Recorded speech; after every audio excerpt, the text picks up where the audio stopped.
this movement that is kind of like started where it's kind of like started as this birthing center idea of people kind of taking power over their own pregnancy, and it's kind of morphed into this thing of people getting um, completely abandoning the healthcare in regards to their the birth of their children. So if you can imagine that. Um,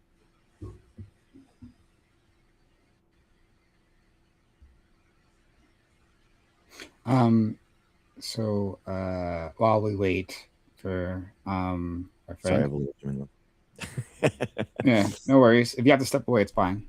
Okay. Yeah, yeah. Let me give me two Sure, sure. minutes. Sorry. Yep. Yeah, we got it. Yeah. Yeah. Hello, all. Hi. It is I, Prime, and our good friend Corey.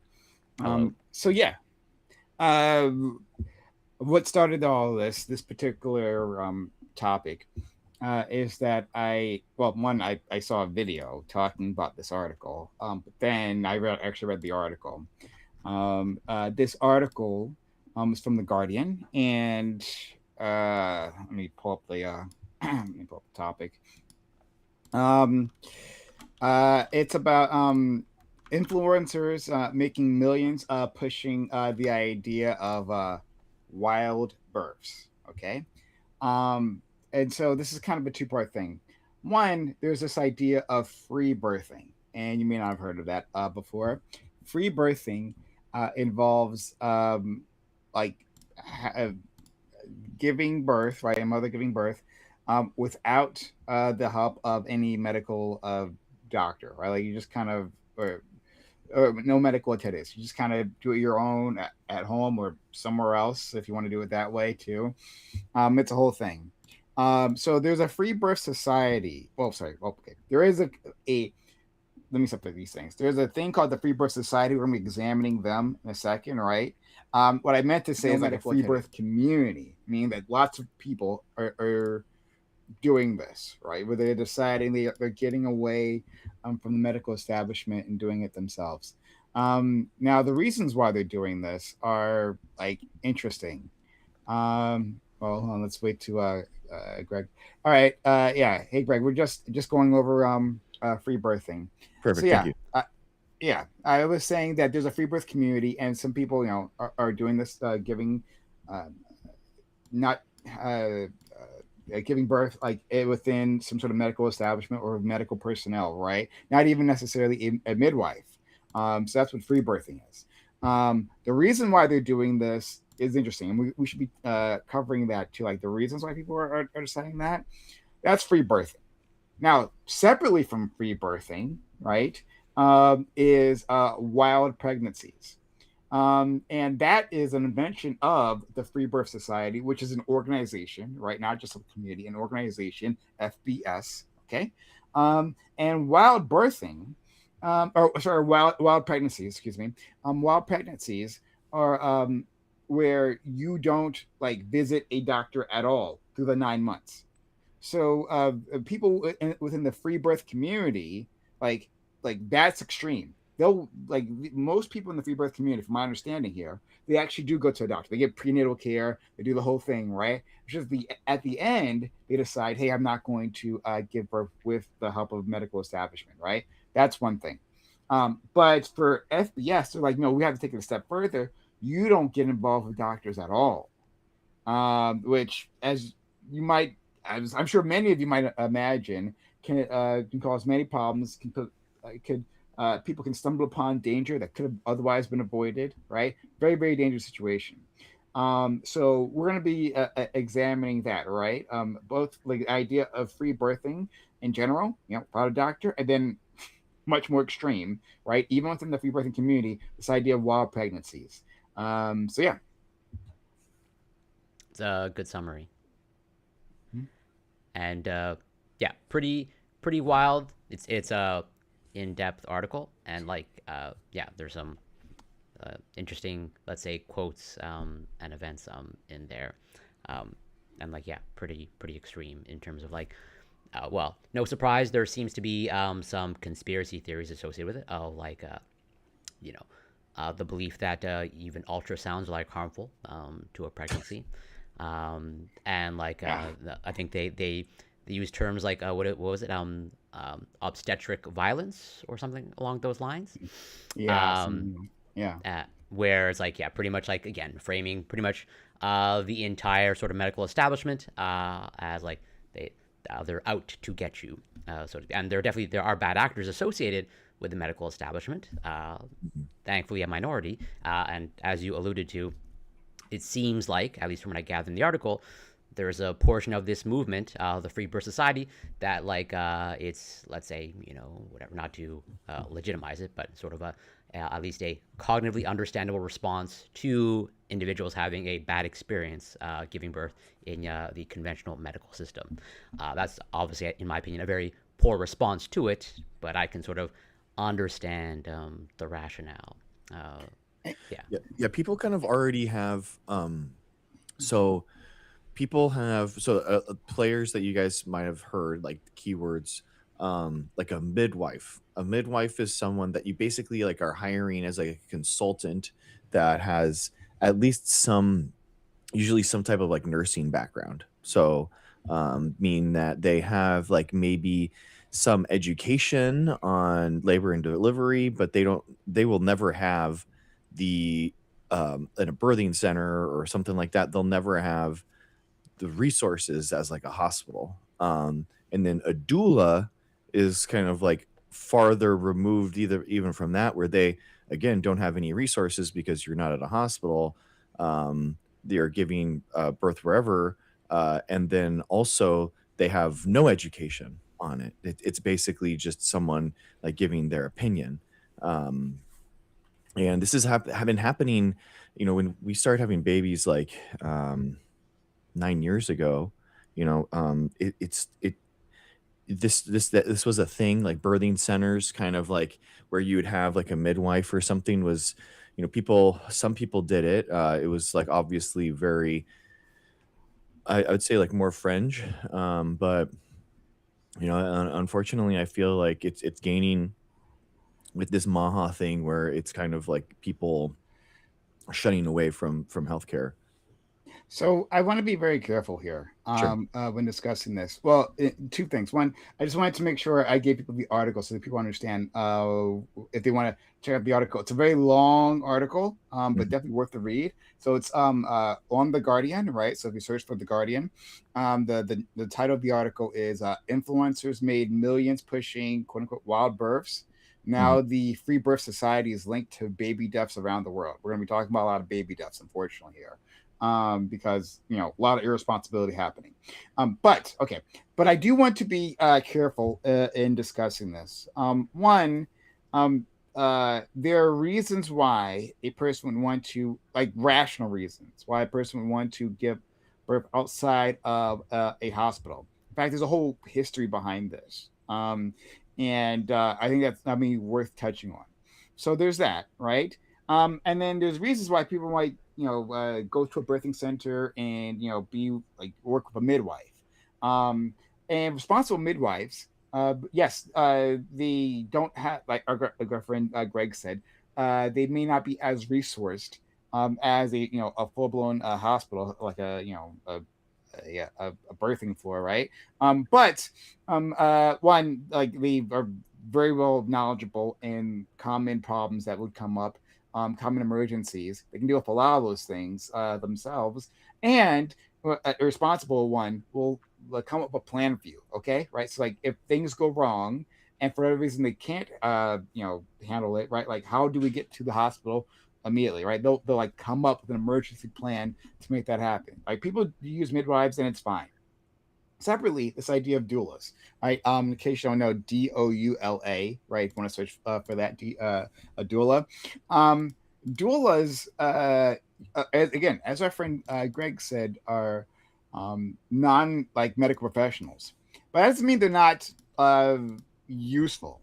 So my understanding, and someone has better information, please feel free to correct me. But my understanding is that other countries actually use doulas a lot, and what they are basically medical advocates and like medical guides. So you are going through the process of childbirth, right, through pregnancy and all that. They help you navigate that system, right? Helping you like in each step of the way, and making sure the mother is comfortable and all that, and then like even during actual like childbirth, like when you're in labor, like helping interface with doctors, which I think is extremely important. I think it's extremely important, and I'd really like to touch on this later on because it goes to the reasons why this idea of free birthing came up in the first place. It's actually quite important. Other countries, I heard in the UK, that they use doulas like a lot, and I've heard like testimonies from women saying like because they were like surprised that women in America don't use doulas, and they're like, well, I can't imagine going through that process without having doula, without having someone to assist me there. Because having a medical advocate can be extremely useful. I used to work in a hospital, and we had I worked with these nurses and social workers, but the social workers were essentially advocates for the patients, help them interface with what was happening in the rest of the hospital. Right, they worked for the hospital, which put them in a bit of disadvantage there, but so they weren't like an independent third party in that situation, but still their jobs were to advocate for the patient. That's a huge help for a person, especially if they have very little medical knowledge themselves, trying to like go through, especially the American healthcare system, like dealing with insurance and all that. Having someone in your corner assisting you can be pivotal. So I don't want to like toss out the idea of doulas altogether. However, what these doulas were, so the people in charge of the Free Birth Society, they were doulas. We don't even know if they like did anything to do any level of training, right? There's some doula training that's available. I don't think they might. It's unclear how much of that they actually even did, right? But these individuals were absolutely destructive. The individuals in charge of the Free Birth Society, they were a danger. But yeah, that's from there. Yeah, I mean, I definitely do think that like even the best equipped birthing center is as long as so there are birthing centers that are inside hospitals, that Mm. so basically like UCSD and stuff, they will if your birth that goes well and you have your everything is right, then they have a full birthing center with water births, everything that you would want, and that kind of like stuff. But any type of facility that's outside of a hospital is going to be inherently more dangerous to have a baby in because when in a scenario like a birth that's happening where it's a baby gets stuck in the birth canal or like there's a cord wrapped around the neck of the baby as it's coming out or something. I mean, we're talking like seconds matter, and in a C-section, like the fastest a C-section can happen in a labor delivery thing. I asked my wife, and she's a NICU nurse, so she goes as a advanced life support nurse going to deliveries all the time for this, and she said the fastest that she's seen it is 8 minutes. So if you imagine and that's when like imagine holding your breath for 8 minutes. That's what's happening. Your baby's drowning in your Mm. cavity. It's doesn't have any oxygen. So they are slashing. It's called splash and slash. They splash the sanitization and they just start slashing through layers and layers in order to get the baby out as fast as you can. Now imagine a birthing center having that happen where they are calm. Now the midwife is like, do we call someone? Do we need to call someone? What's going to happen?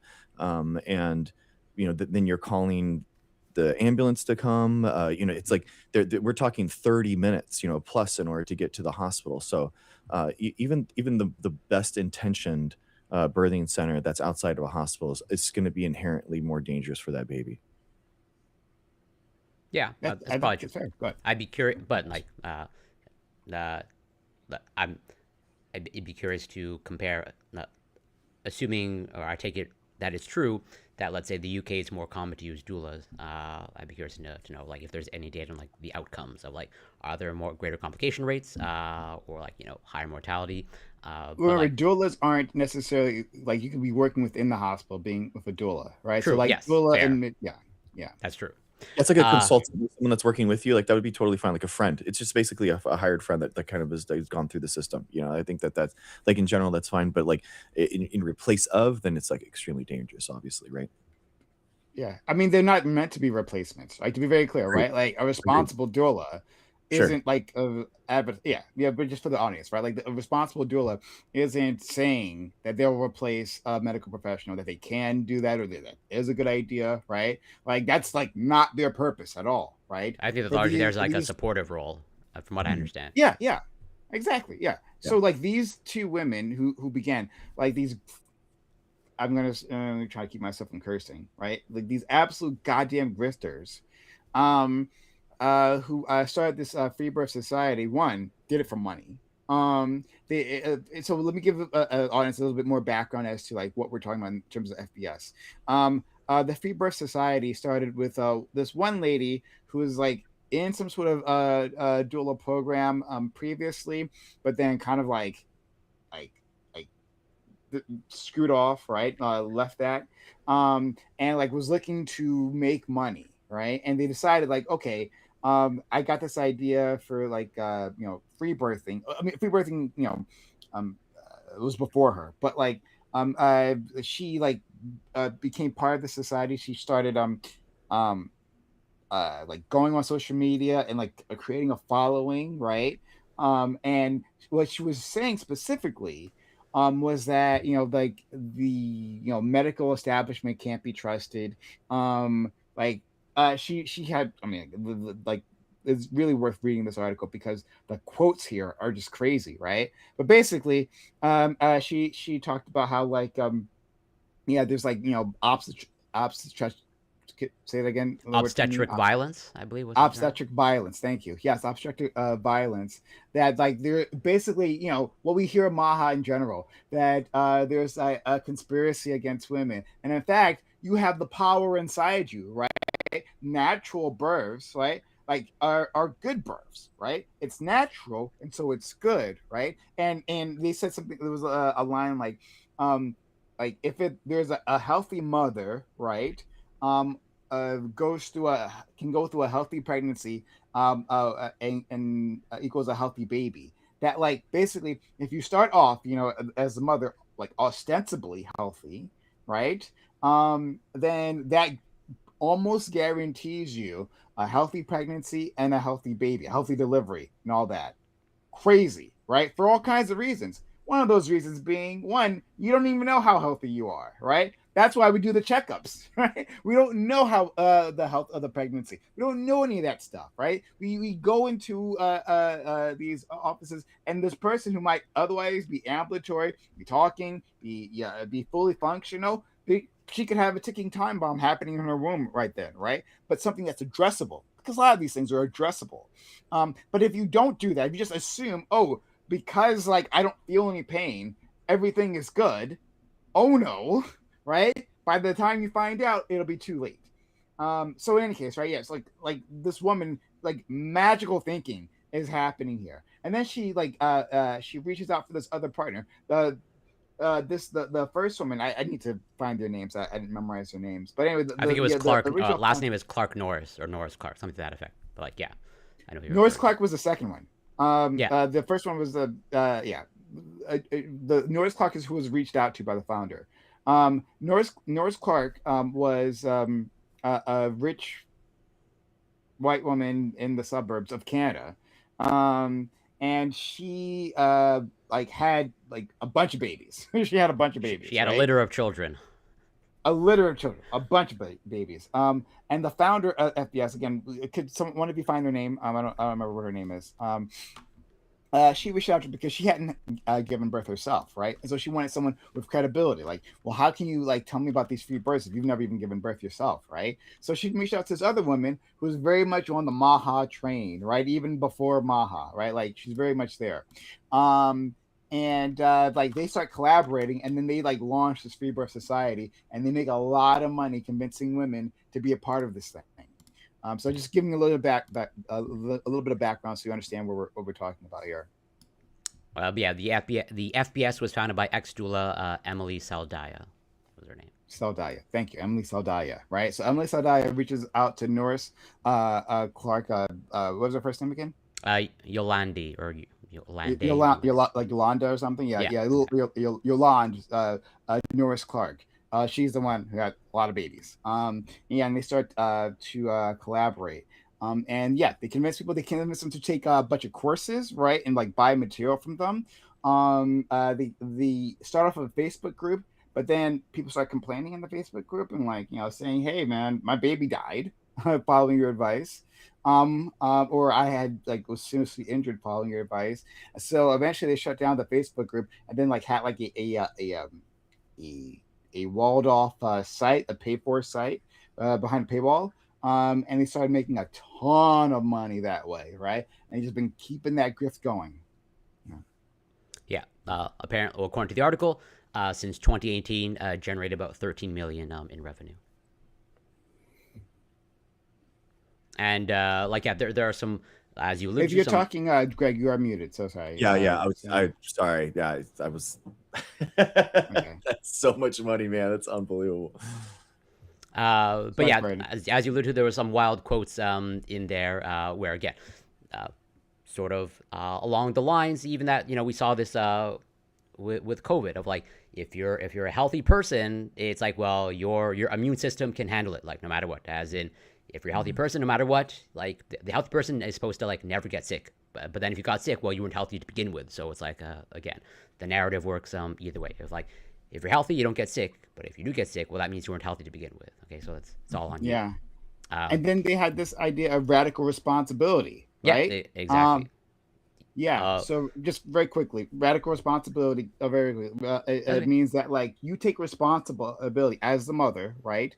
You take responsibility for the outcomes, whatever they might be, right? So if it's a healthy baby, or if it's an unhealthy baby, or if it's a dead baby that comes out after all this, right? You just take on that responsibility. They like teach their the women who like come to their circle this idea, right? And it's great because it like puts the blame entirely on them. It individualizes the situation, atomizes them, right? And so your body, which are telling you is some sort of amazing temple, this beautiful magical machine, right? That like produces great outcomes because that's just like spiritually that just makes sense, right? Like giving birth is some sort of magical event. We use those words magic about giving birth. It's not, right? It's a natural thing. Like it's a biological process, I should say, right? It's a biological process that happens, and biological processes go wrong all the goddamn time. And so they're saying, well, because you have this magical body, right? You will, through the power of positive thinking or whatever, right, produce a healthy pregnancy. But if you don't, well, radical responsibility means you're certainly not going to blame me, right? Well, no, that's you. You somehow failed, right? That's all you. You made the decision, right? So there's no need to come at us, right? Like it's none of our concern. But yeah, sorry, Corey. No, nothing to apologize for. Like everything you're saying is absolutely like obviously I agree with, and like just adding on to it of like again this this inclination of like natural is good, and that like as you correctly alluded to, biological processes go wrong all the time. But then there's this mentality here of like, well, if it's a natural process, well, the natural process never goes wrong. And I think even like one, I don't know if it's an exact quote, but it seems like part of the overall free birth society mentality, it's like they pass along the information of like essentially like the during pregnancy, as in the body will not produce a baby that is too big to like pass through the birthing Yeah. canal, right? Yeah. It's like that doesn't happen like because the natural process, it can't be that way, because the natural process, like you're supposed to quote unquote go through the birthing canal. So why would the body ever? It's impossible somehow physiologically for the body to produce a baby that's too big to go through the birthing canal, which is that's all that the whole reason why C-sections or cesarean sections were developed in the first place. Unlike biological processes go wrong, as you correctly said, all the time, because there's so many things that need to be coordinated that it's it's almost not to I don't view it as an actual You're miracle, gonna but it's a use the miracle. M word, miracle, Yes, aren't you? Oh, and so yes, I mean, with through gestational diabetes, it's like very common that babies get larger as you have them. So it's very yeah, it's very common. And there's a quote in the article. As part of this Art and Guardian investigation, we conducted in-depth interviews with 18 mothers who suffered late-term stillbirths, neonatal deaths, or other incidents of serious harm after they or their birth attendants were heavily influenced by FBS. In all 18 cases, the evidence suggests FBS played a significant role in the mother or birth attendant's decision making, leading to potentially avoidable tragedies. So it's like it's just so sad. I mean, every single case, if you think about it, every single case that's admitted to the NICU, which is the neonatal ICU, every single one of those would have been um, a loss of life previously, like 100,000 years ago. You know, if we were just like free Mhm. birthing, Oh yeah. what probably even one just like 50 years ago or 100 years ago. yeah, yeah, the mom, the baby, or both would have been lost, you know, in every single case in the NICU. I mean, so you have like the one in the article, like for example, okay, so you have things like the loss of oxygen to the brain, which is what we were talking about, which is one of the cases, hypoxic ischemic encephalopathy, and basically that's one of the things that happens all the time in the NICU, and they've actually have like technology in order to try to help this. So they have like cooling technology where they can actually like cool the body down so that you can reduce some of the damage to let it recover. Like there's the different technologies that they have that can help that if you actually use that stuff. And the problem is, as my wife was telling me, like the travel nurses that go and pick up these kids, you know, they're too far gone most of the time, where you're just like, there's nothing that they can do. But if they were at a hospital, you know, they could have. You know, this is like, you know, permanent, lifelong damage or death that associated with this stuff. And it's like it's just like we have it. We have the technology. It's there. You know, and people just they're abandoning it. And to expand upon this, as you brought up, Prime, this aspect of radical acceptance, it even goes so far as like they frame it, or like the message that is sent to these women that choose to undergo or like buy into this free birth society. The mentality is like this radical acceptance also sort of extends to like the fetus or the baby, as like the baby has to like choose life, and if they didn't choose it, well, better luck next time, I suppose. Like, as in like they frame it as like if the baby's struggling to breathe, you got to like let them struggle because they have to make the choice themselves, so to speak. And if The they just have, baby, we got to understand what Corey's saying here in case you're missing it because it sounds so damn crazy. You must think, well, Corey must have said it wrong. No, he didn't say it wrong. No, like they say, the baby has to choose life, right? So if the baby has an obstructive breathing passage, right? It's up to them to figure it out, to choose life.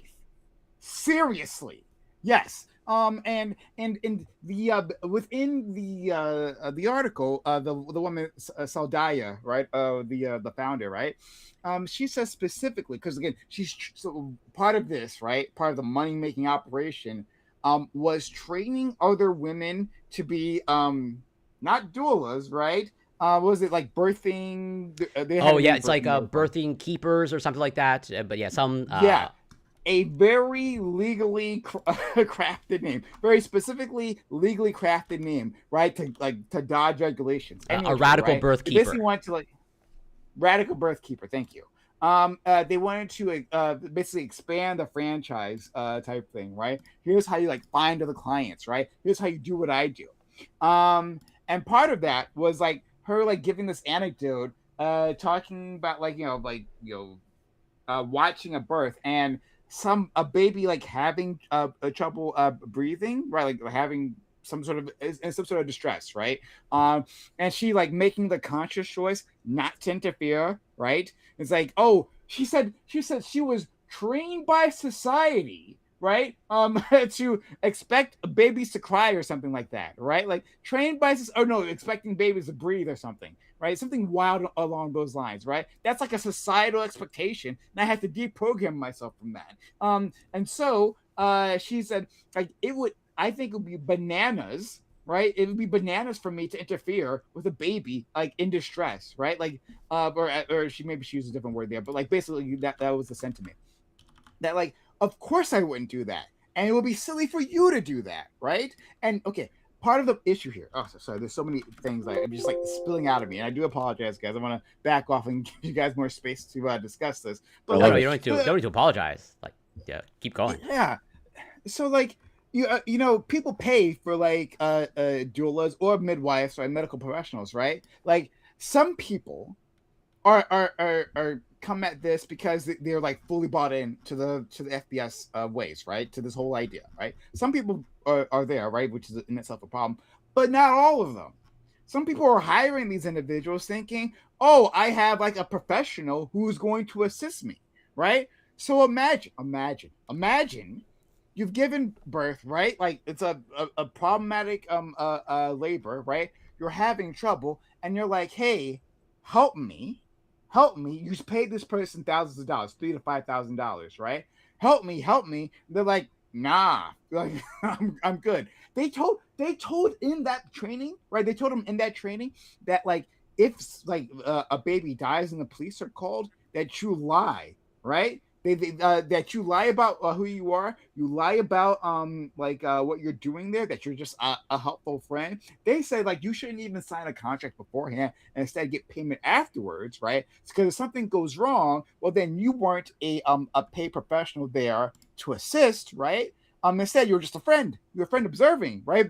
There for emotional support, right? Afterwards, everything goes right, then you collect the money. These people are they're goddamn evil. They're goddamn evil. Wow. Again, you guys read the article. I'll just say the name quickly again one more time. It's on the Guardian. In case you missed it before, influencers made millions pushing wild births. Now the Free Birth Society is linked to baby deaths around the world. It's worth a read. It's infuriating, but worth a read. Sorry, go ahead. Yeah, no, and absolutely. Just to again, I guess provide some quotes from the actual article, expanding upon like again this aspect of the babies have to choose to breathe or choose life. So a little excerpt from the article. If an FBS trained birth keeper was attending a birth, Saldaya and Norris Clark taught that it was for the mothers, not the birth keeper, to decide if or how to help an infant unable to breathe. And quote, when I attend a birth, said Saldaya on a 2024 podcast, like, for example, I would never resuscitate a baby. That's cuckoo bananas to me, end quote. That's so. Yeah, pretty horrific and hard to comprehend. And yeah, they made lots of money off of this. And, well, and yeah, they pretty much like double down no matter what. And like even going so far as to like, again, frame it as, well, if the baby doesn't breathe or like it's a stillbirth, like that's sort of like the natural outcome, or like that's just like that's how it is, not necessarily like a bad thing. I think they sort of one of them explicitly says that like we don't consider like a stillbirth or the baby being unable to breathe and dying like a bad outcome. That's just like that's the sort of like it's an natural outcome, just Yes. not necessarily a bad outcome. Just like is what it is, right? It's like the sun rising; it just happens, right? There's not any agency involved here. It's not like we have other choices. They specifically lock these women out of the choices. And then another thing, right? This article again is so wild. Like it starts with it goes through multiple births that like went horribly wrong because of FBS, but the first one is extremely chilling, right? Like these people who like totally bought in to this whole idea, like are doing a free birth, right? And the mother is having trouble like passing the child, like getting it through the canal. And then like it's surrounded by individuals, some of them from the FBS, others like in the area who came to like assist is a strong word here, right? But to watch, I guess, whatever, right? And they're like, no, it's good, like the baby will find its way or whatever the hell, right? The baby like, and it takes like forever to like get the baby out, and then the baby is quiet. The baby is not saying is not saying. The baby is not making any noise, right? The baby is like purplish. And just like, laying there, and it was just like chilling, holding their breath. Yeah, no, it's fine. Like the baby will choose to live or whatever, right? And then all of a sudden, like all at once, they just decide, I guess we got to do something. And then like the mother starts like doing like CPR. And then others like go and like start like Googling and like trying to like get some emergency workers because they've realized, oh my God, what we've done, what have we done? The baby had like at least by before like the mother started CPR, at least 17 minutes without oxygen. At least Mhm. that baby is now it survived, severely disabled baby, neurologically. The kid's like trying his best, but like he'll be like that for the rest of his life. This is what these people have done.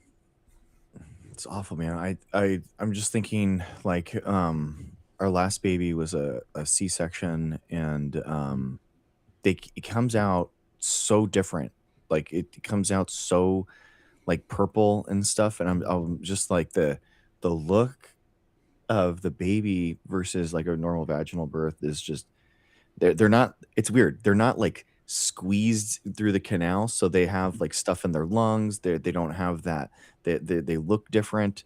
They look more purple, and I can't imagine a scenario. And I was like, after it happened, obviously, it's like you're in the operating room, so it gets passed to the advanced life support team. They're like working on the baby, trying to get up, and it was like the worst minute of my life, because I thought that we Yeah. had lost that baby, and Mm. I was just like so sad, and I can't imagine a scenario like I'm just curious, like what's happening in their mind in that moment, because I'm so happy at that moment that we're in the hospital, we're having trained medical professionals doing everything that they can.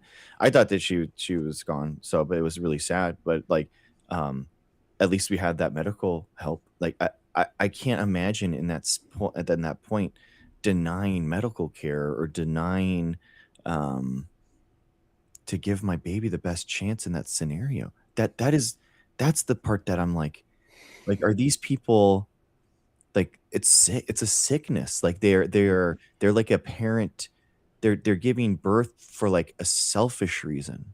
You know what I mean? She's like giving it's like a birth like for to make herself feel good that she made this baby that could like withstand this thing, and that she could do this in order for she could do this thing, as opposed to like having it be about like the baby. And it's just like a level of selfishness and narcissism that is just like unfathomable to me. I don't know. It's just Uh, I think there's maybe a conversation to be had about like like it sort like whether without getting I guess to in the philosophical discussion of like what is a cult, but like Mhm. people gravitate towards these groups I imagine for a variety of reasons. Mhm.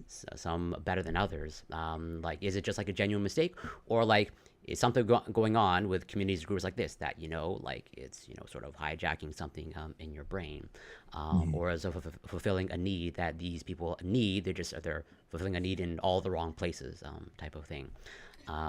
But like, uh, again, based off of in the article, like the case can be made that the founders of the FBS movement like sort of operate in a semi-cult like fashion. Mhm. Of like, well, yeah, like it's the medical professionals that are like the bad guys, and so it's Yeah. like. You have to turn to me as like your source of authority. I'm like, I have your actual interests in mind. And Saldaya So like lost her baby at the end. She like loses her baby at 41 weeks, Hmm. which is a week past. Like so does you have a stillborn baby? Like so she's like that's I don't understand. Like what in that moment, and you're asking yourself, is there anything I could do better? Like there has to be some self of realization, doesn't there? Like what could I have done differently? hold on, we got to be cautious about that statement at the end, right? Okay. Only because I know you correctly said what the article said, right? Uh-huh. But like the article made an implication in there. So Saldaya, so this woman, right? She has at least goes through at least three pregnancies, at least three, Uh-huh. right? And I believe the latest one, at least from the article's perspective, um, uh, was the child dies, right? The child dies. However, and she says it's stillbirth, right? However, a few paragraphs earlier in the article, she talks about how she like trains her people to lie, right? To lie about like what exactly happened. So if she says specifically about stillbirths, right? Like say that like the baby was stillbirth rather than coming out and then you not intervening, right? Like Yeah, it was because you struggling can to be breathe, held and then you let it just pass away. because you can be legally held responsible for that, like manslaughter or something, right? For not helping a baby. Even if you not just the mother, right, not just the parent, but like people around the area, if you see like a baby being born in distress and you don't go and seek help, right? You can be held responsible for that too, right? And so she specifically tells her trainees, right? Like in the case a baby dies, say that stillborn. So at the end, Oh, okay, I when get she you. says her baby is stillborn, you Gotcha. can't actually be sure of that. Okay, gotcha.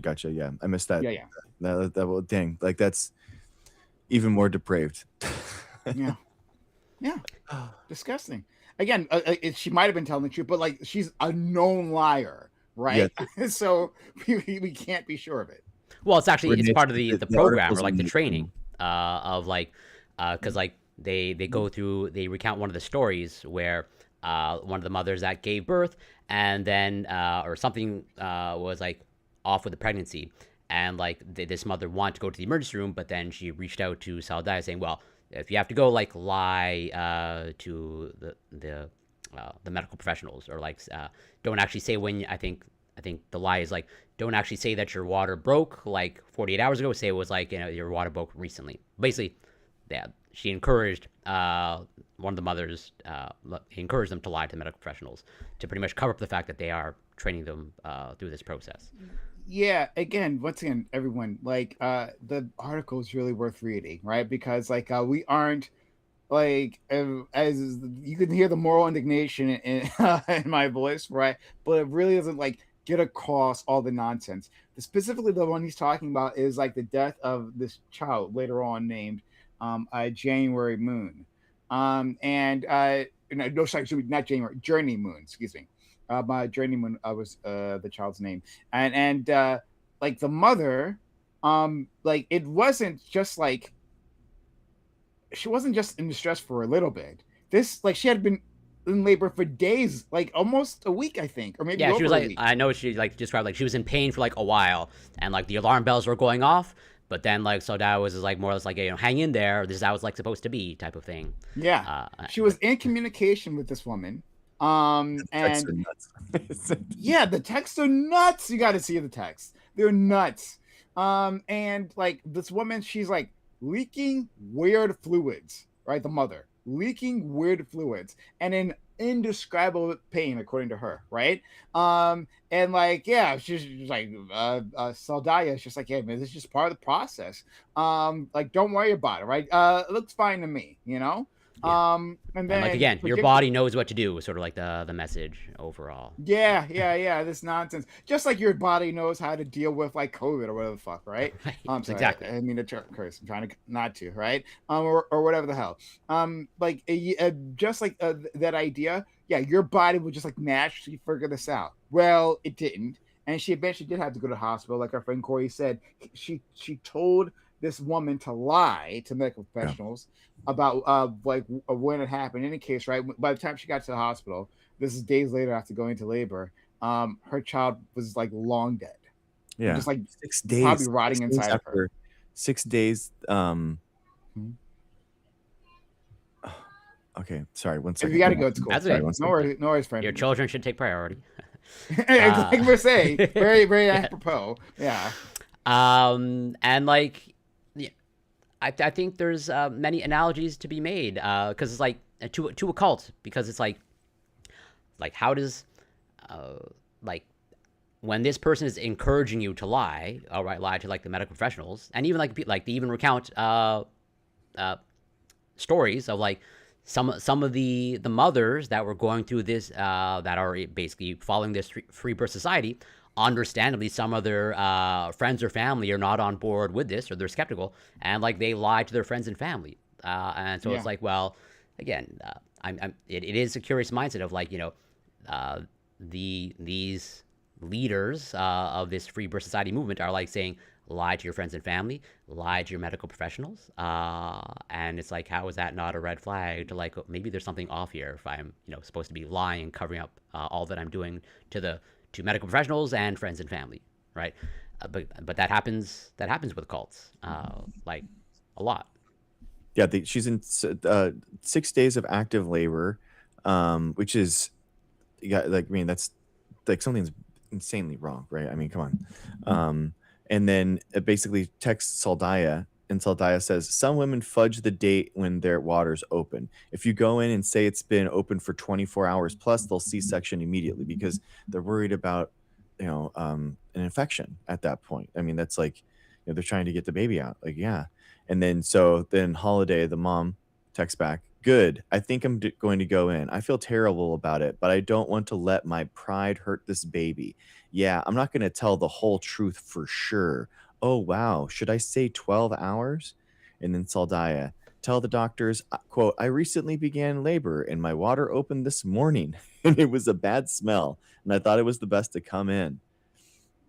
I just, And yeah, and what's again interesting is, I'm sure there's there in this free birth society movement, there's probably a lot of talk about whatever, again, around this aspect of natural and all that stuff. But like, uh, I'm sure they'll mention things like whatever, mother's instinct, mother's like intuition, and like this mother's like have the intuition of like, I should maybe start going to the hospital, and like they're being coached like, don't ignore your intuition to That's like a go to the really good hospital. point. They that's actively fine. told them to ignore their intuition. Now, there's all this magical nonsense about how like the mother's body is sacred, and it will just like work itself out, right? And in fact, ignore any intuition you have to seek help. Yeah, Nonsense. it's like the alarm bells are going off. Like the mother's instincts, which is intuition, is like kicking in, and it's like, no, the medical establishment is out to get you. Ignore that. This is all how it's like supposed to be. It's like, yeah, very Well, let's interesting. start addressing that, because I think that's a very important part. And like you said, before I do that, Greg, you said like you were reaching out, hoping people will join in terms of like Yeah. parents or people. Yeah. If Yeah. anyone has any like distressing, well, I mean, if you're thank you for sharing if you would want to, but any like, I know these they can be complex, but hopefully, kind of like say how medical intervention helped save the life of your baby during your pregnancy. And I mean, I have one. Our During our first baby, basically as he was coming out, like the cord was wrapped around his neck, which is a weird intelligent design if you think about that. I mean, it Yeah. shoots things out Uh-huh. at the same Perfect time. design, guys. Yeah. Thank you. So Yeah. and thankfully, mom's hooked up to an oxygen monitor, trying to make sure, like looking at the heartbeat of you and the baby, and the oxygen of the baby's going lower, so they're trying to give mom oxygen. And then thankfully, they're monitoring that stuff, right? So then the OB comes in, he just he goes right up in there and slings the cord around his neck, and that was it. But my wife decided to do non-epidural births in our pregnancies. So I just imagine, like a scenario where being at a birthing center or something like that, where the baby's not being monitored correctly, or the oxygen levels aren't being happening. And then guess what? Like that wasn't caught in time. There wasn't an OB that's trained to like go in there and save. Basically, it's the exact same oxygen deprivation problem that kiddo had in the story. So it's Yeah, like that it starts it's off with of like I think Mhm. they literally did not see the cord wrapped around the neck, Yeah, it and happens all the time. It happens all the time. That is like, my wife said that is the bread and the butter of the NICU. That happens yeah, constantly. and that's not Yeah, surprising. we have Uh, a couple stories in chat. Kimmy, first first baby, HG preeclampsia. So preeclampsia is like your body is like reacting to negatively to the being pregnant, and it's like not going well. Mm. One or both of us would be lost without intervention. And then the second baby was too large to fit well, basically plunged out after hours of being stuck. Yeah, that's Kimmy. I've had friends that have had that happen too, where it's like 12 hours of birth, I mean, of active labor, and then basically getting stuck. And then you have to like have that, you have a crash C-section at that point to try to get the baby out as much as they can. Um, yeah, the third baby smooth, and at that point, you have to, and once you've had a C-section, you have to be going through your, third and fourth in order you have to have a C-section anyway, you know what I mean? Once you've had one, you have to your abdominal, like, the wall isn't strong enough in order to have a natural birth. It has to be, like, 7 or 8 years, and even then, like, a lot of OBs won't even try it, so, um, yeah. Uh, so yeah, it happens a lot, man. It really does. The stories happen more than you would think, and Yeah, it's like I think I mentioned crazy. like last week or the week before, like being out in nature is harsh. Like, you don't want to be like out in nature just like relying on like absolutely nothing. Like, we have all these technological advancement for a reason. Like, you want clean water. You want medical technology. Yeah, yeah. The I saw a lot of comments people talking about this in this other video, and people were, were like making the points, right? Like one, like toxins, like your poisons are natural, right? Like they're a natural part of life, right? But we can understand they're dangerous, and like nature is just tolerant of like a certain percentage of women just like dying, not making it Yes. through like that's what it is, right? That's how it's always been, like just a certain percentage of women just like they don't make it. They don't make it, right? And they just kind of been like weeded out of the gene pool that way. That's how nature rolls, right? But we have the power of like large brains, some of us, and we can use those, right? Employ those to help us out, right? To increase our chances, understanding all our lives are precious, right? And all these mothers' lives are precious, the babies' lives are precious, right? We can actually increase their chances of living. So let's just kind of do that. Yeah. And as someone in the chat said, I mean, it's such a good point. Like the U.S. Like mortality is already so high. Like it's wild to like in the United States be like, you know what, I'm gonna go even further. Like it just doesn't make that I much want to sense. drag those numbers down even further, Yeah, right? like I don't get Exactly. it. Like what is and they have, you know, the hospital will work with you to have a birth plan, right? They'll have you like, and it's honestly a great intro to becoming a parent because it's your plan, but that is not what's going to happen, and it's a great rough draft. But yeah, it's like just with kids, it's not going to Uh, happen that way. And like my wife would say, like they'll say like, oh yeah, well they're in the NICU, their baby just had this traumatic event, mom just is coming out of like surgery or whatever, she's coming in, and then the mom will come in and be like, okay, this is what I want for my birth plan, this and this. And she's like, my wife's like, you're in the NICU, this is not in your birth plan. Like this is all out the window, man. Like this is this is never a part of anyone's birth plan to be in the NICU, and it's just like it's very weird because it's like the OBGYNs, the NICU nurses, labor and delivery nurses, like obviously it's incredibly, like nursing already is female dominated, but like these fields specifically are even more female dominated. So the idea that like these people are really there for like camaraderie, helping people, and education. It's just I'm gonna look it up in case I'm incorrect. But my understanding, so like in terms of nursing, you're correct, right? Mhm. But like gynecologists and like OBGYNs, right? Mhm. That they overall like are more male. Like there's Oh, more really? male. That's my understanding. I'm gonna look it up. I'm gonna Wow, look it up. I know that. Interesting. But that's my understanding, and that's always been a big problem for women. Interesting. Wow, Um, I didn't. so but and so I'm gonna look that up and I'm gonna check that in a second.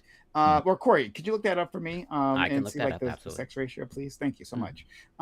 But I want to use that as a transition point Mhm. to go into why these women are making this choice right now. Yeah. Like one way or the other, free birth society is crazy, right? Like to be very clear, I'm not like at all excusing this society or the two women, Saldaya and Norris Clark, who I created they are grifters, and these people should be in jail. Absolutely, charges need to be uh, uh, put against these individuals. Right? They are utter criminals.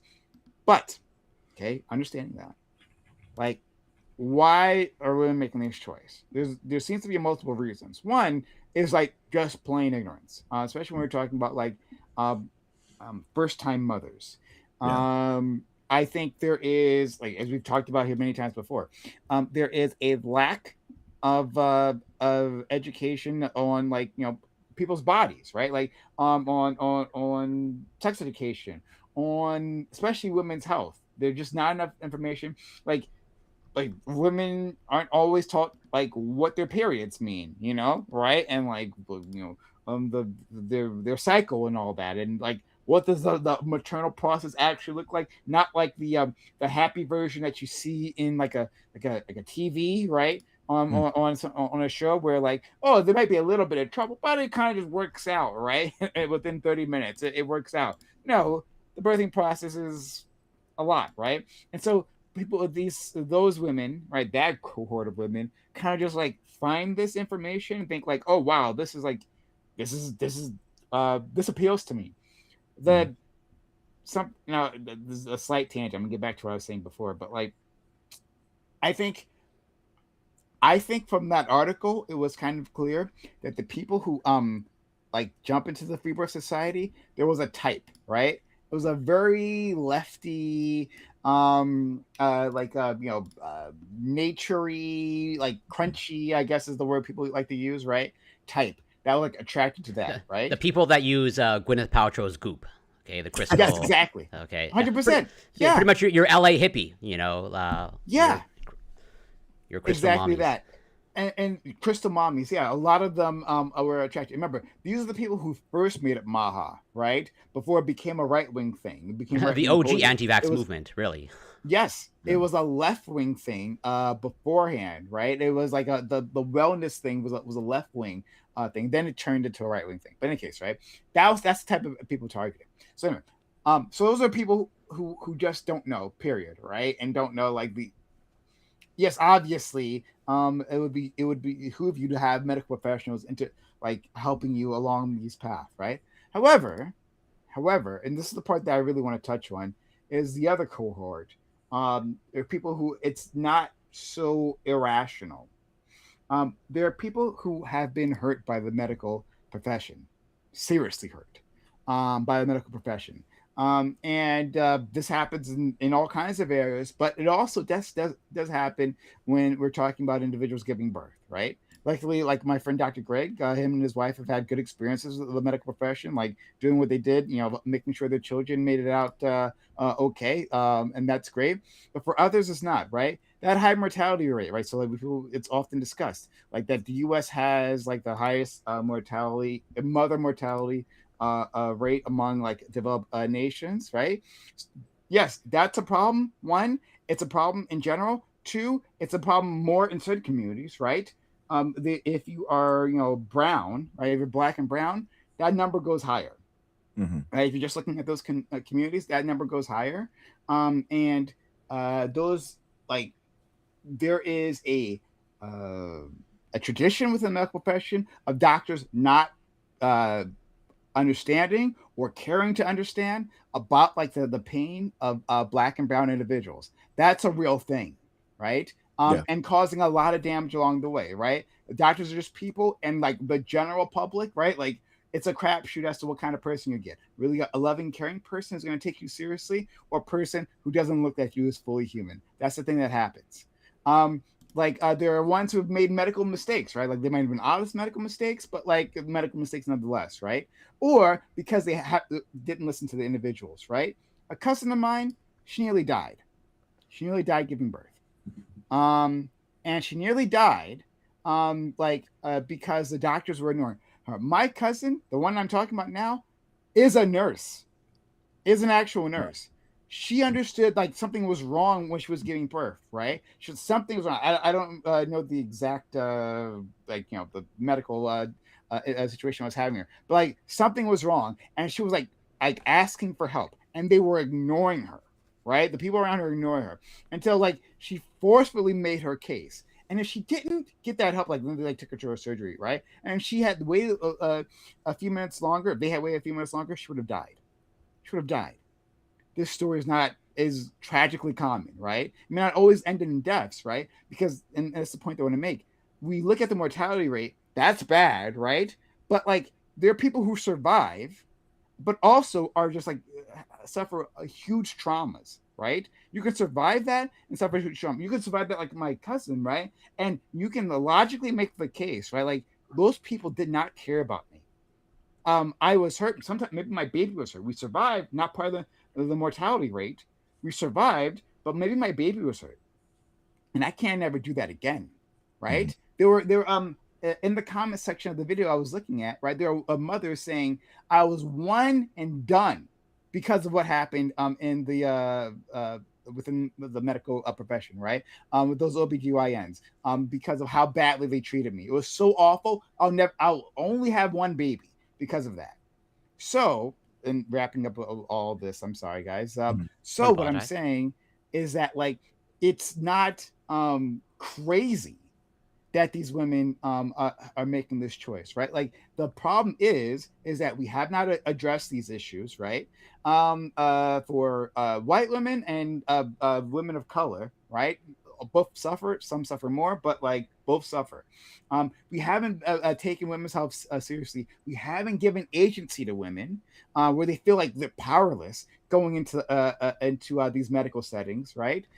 They're suffering trauma. We're not actually dealing with that. And so they're looking anywhere, right, to get that agency back. And they're making a choice like this. This is a bad choice, but it's not irrational to seek other options.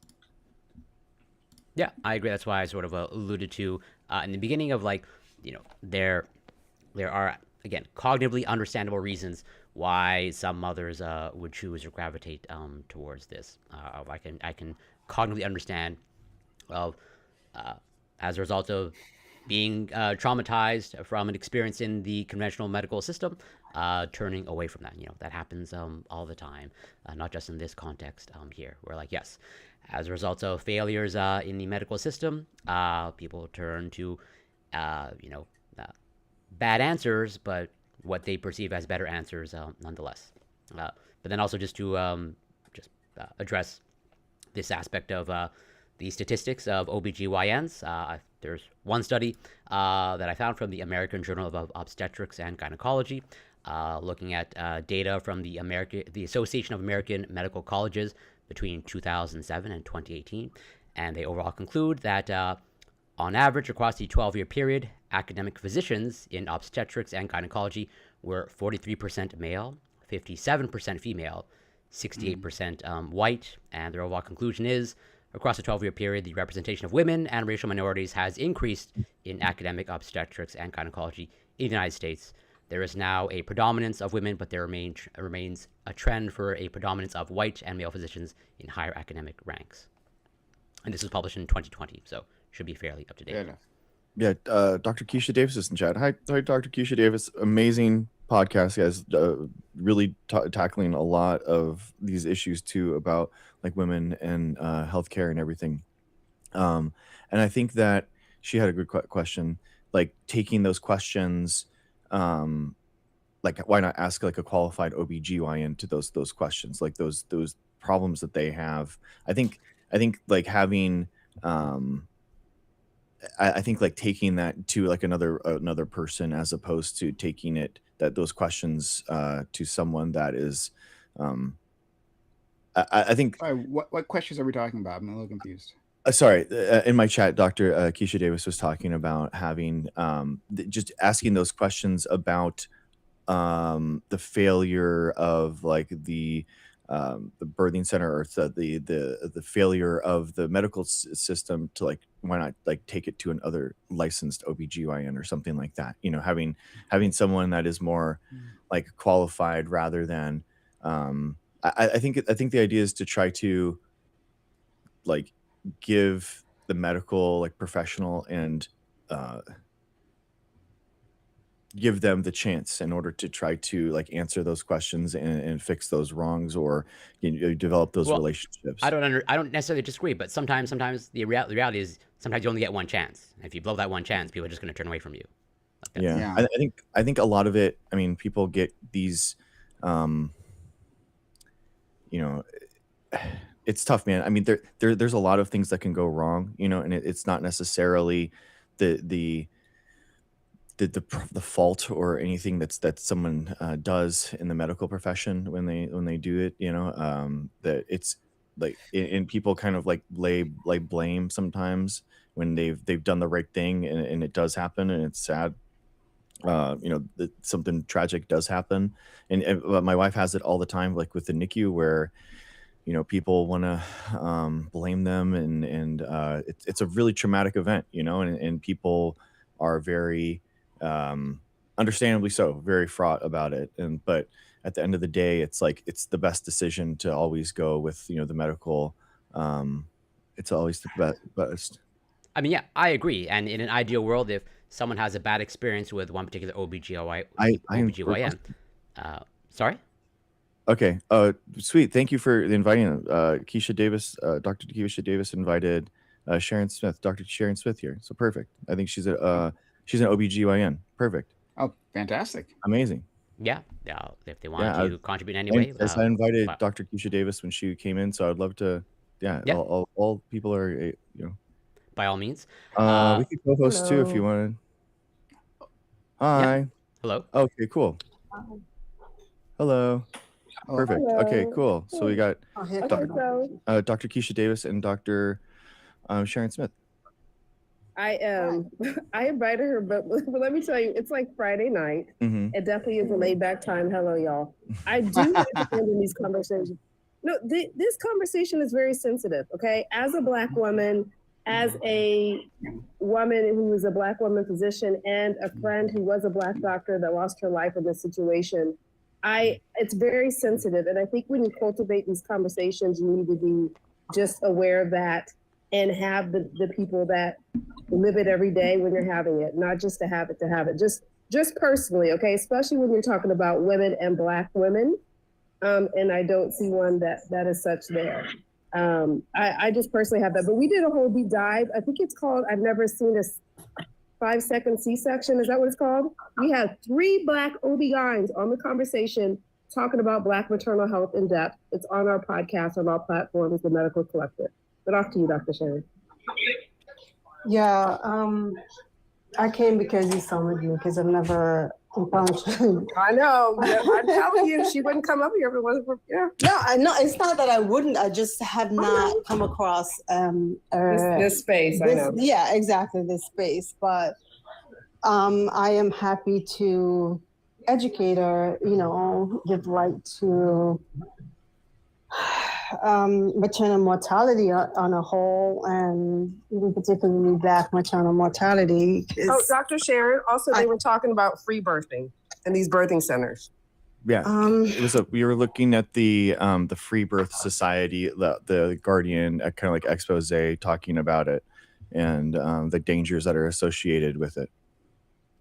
Absolutely, because I am the one who will be on call and literally racing to save these women. When I tell you, women come in like we can't find a blood pressure on her, and I'm calling a rapid response, and mobilizing emergency release units of blood from the OR. People literally standing at the bedside, squeezing blood into this person. I'm, emergently open the belly, and with her whole entire body of blood just pour out on me, and I'm literally, and that's what I deal with people who are birthing at home. Or someone comes in with a shoulder dystocia and the baby's half stuck out of the vagina. And I have to you know, do maneuvers to get this unfortunate unalive kid, you know, delivered, or mom come in seizing, or just all these crazy things, ruptured uterus. I've been in practice for 17 years now, outside of residency. If you add residency, that's what, 21 years of experience. And when I thought about it, I can't believe it's that length of time, but I've definitely seen a lot. I work tirelessly and very hard to keep women alive. I've not lost a mom. I never want to ever lose a mom. So I always work hard and feverishly to save women, and I will continue to do that. And Dr. Sharon, you remember, wasn't it recently you just had a case that was a free birther, wasn't it? Or wasn't a free birther? It was it was with a midwife at home, right? Yeah, she was having a VBAC, which is a vaginal birth after cesarean delivery at home. And they call me, I'm telling you, they call me 5 minutes to 12. I'm literally less than 10 minutes from the hospital. I threw on my clothes, ran to the hospital, and I was 10 minutes from the hospital. That's how close I stay. 5 minutes from the hospital, they call me again, and I'm speeding on the highway. They're like, we can't get a blood pressure on her. So I'm like, call a rapid response. A rapid response is a team we call when people are just about to code. So they call the rapid response team. I got to the parking lot, like I'm like sprinting up the stairs. I saw someone drawing blood. The first thing I asked is, does that blood clot? Because that's all I need to know. I need to know what does that blood clot? I'm like, activated massive transfusion protocol. I need O negative blood. Send me, go run for the bucket of blood now. I put an ultrasound on the belly. There was no heartbeat. The husband was actually holding on to her. I literally dragged him off of her and wheeled her to the operating room and dragged her on the ORT because I knew she needed surgery. At that time, I thought she had an abruption, which is when the placenta prematurely separates from the placenta prematurely separates from the uterus, and that cannot sustain life. Either way, she was critical. She was like near unalive, and I had to get her on the OR table. Got on the OR table, do everything. Someone's putting another Foley, another IV. Like we have 50 million people working on her at the same time. Then anesthesia's trying to get a good history, and she's completely out of it. And then next thing we figured out I actually looked at her belly and saw a scar on her belly. And I'm like, oh shit. I said, she has a ruptured uterus, let's go. So I basically splashed the betadine through the betadine. I didn't even scrub. Did not scrub. There's no time for scrubbing. Threw on my gear, got the knife, went down, and out flew this baby, her whole body full of blood, and the placenta. She had a ruptured uterus and attempting to birth at home. By people that don't understand the risks. Right? So after I've raced to massively transfuse her, and I'm like, and then she was oozing on the table because now she's coagulopathic from all that massive blood loss. So I have one problem, then turns into another problem. Luckily I was able to catch up. I closed the uterus, it stopped bleeding, because most often people like that end up with a hysterectomy. And now this was like 12:30 in the morning with a hysterectomy, but luckily I closed it and it stopped bleeding. And the nurses looked at me, they're like, Dr. Smith, you saved her uterus? I said, yeah, I sutured it and it stopped bleeding. They're like, she's gonna fucking come back here next year with the same shit. I'm like, I'm sorry. Right, because this was like, once I'm done and I got the history, this was her 12th pregnancy. She had birthed most of her children at home. A year and a half before, she had an emergency C-section, had a procedure in her uterus the year before for retained placenta. And then here we are with all this multiple instrumentation on the uterus that had a dangerous situation for someone who had no business attempting a vaginal birth at home. I did counsel her extensively. Because she was lucky that I did not do a hysterectomy that night. But my feeling it's just because of the community she belongs to, she was going to continue future pregnancies. It's almost like a cultish like mindset behavior, because Dr. Cheryl, we have seen this like since the beginning of the pandemic. There are truths. Yes, there are truths about Black women's mortality.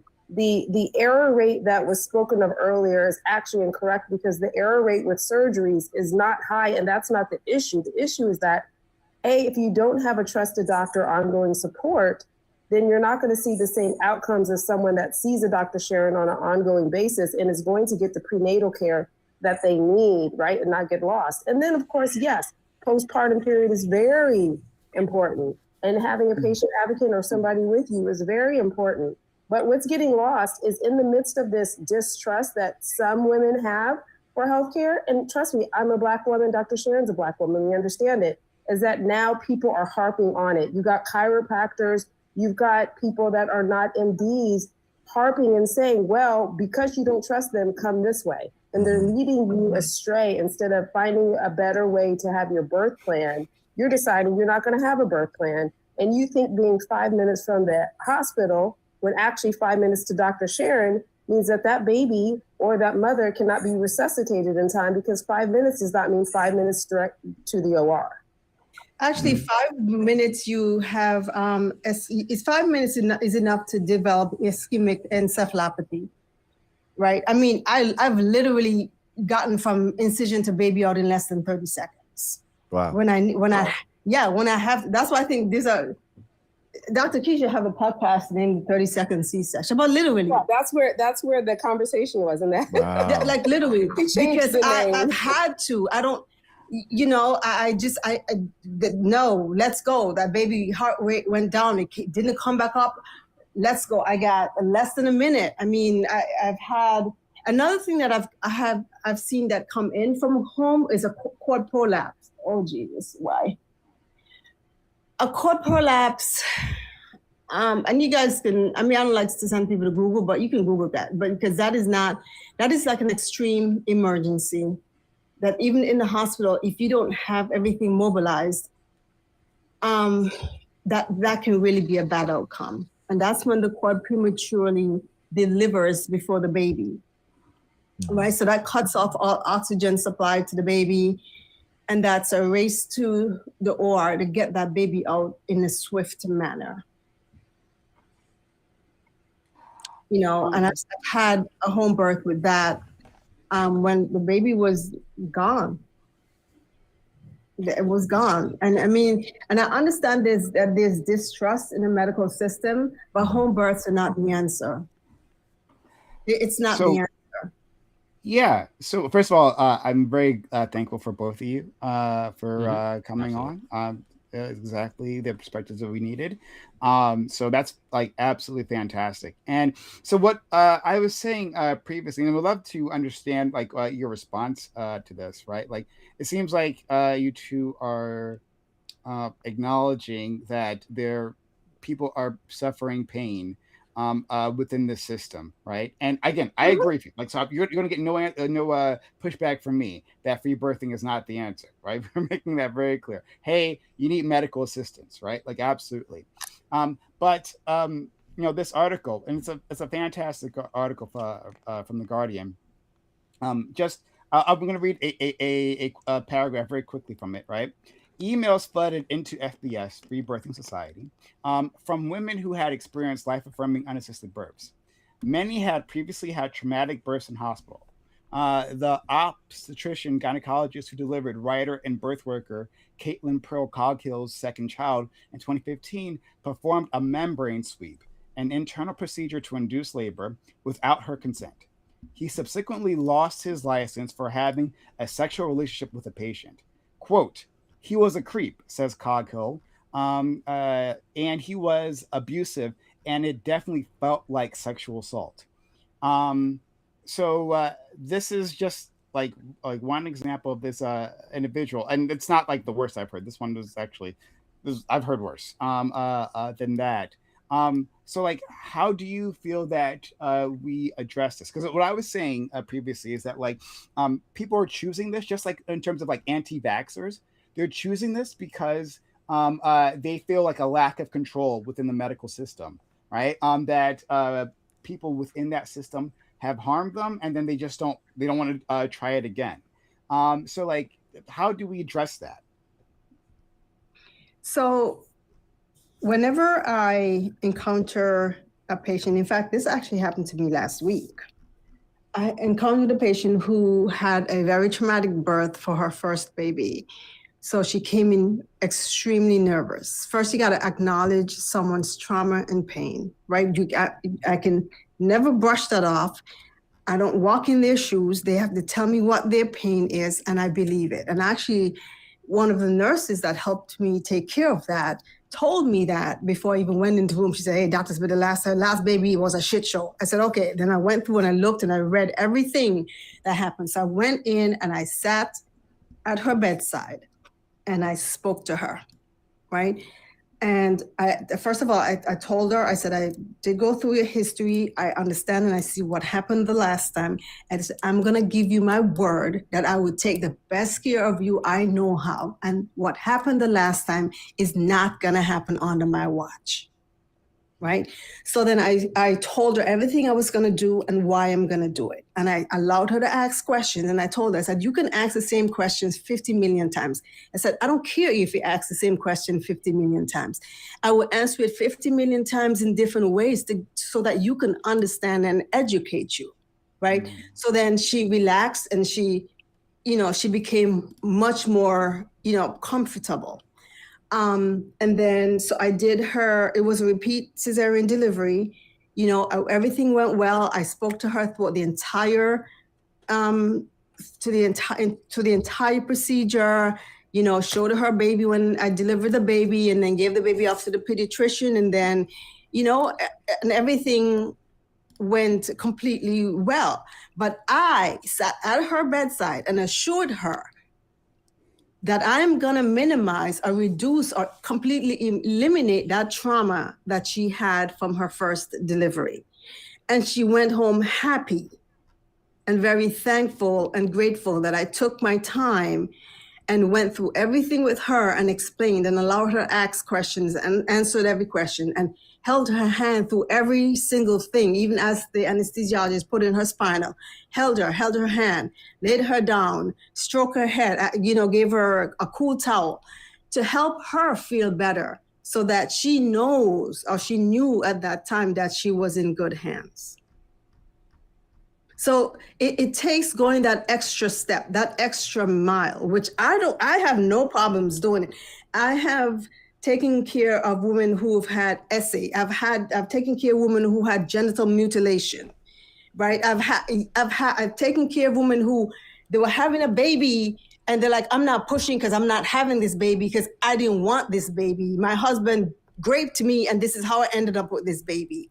So you really have to be sensitive of everybody's trauma. And that is how I think we will have to, that to me, that's kind of the only way we're going to change the narrative. Whereas people just go elsewhere because they feel that no one's listening to them.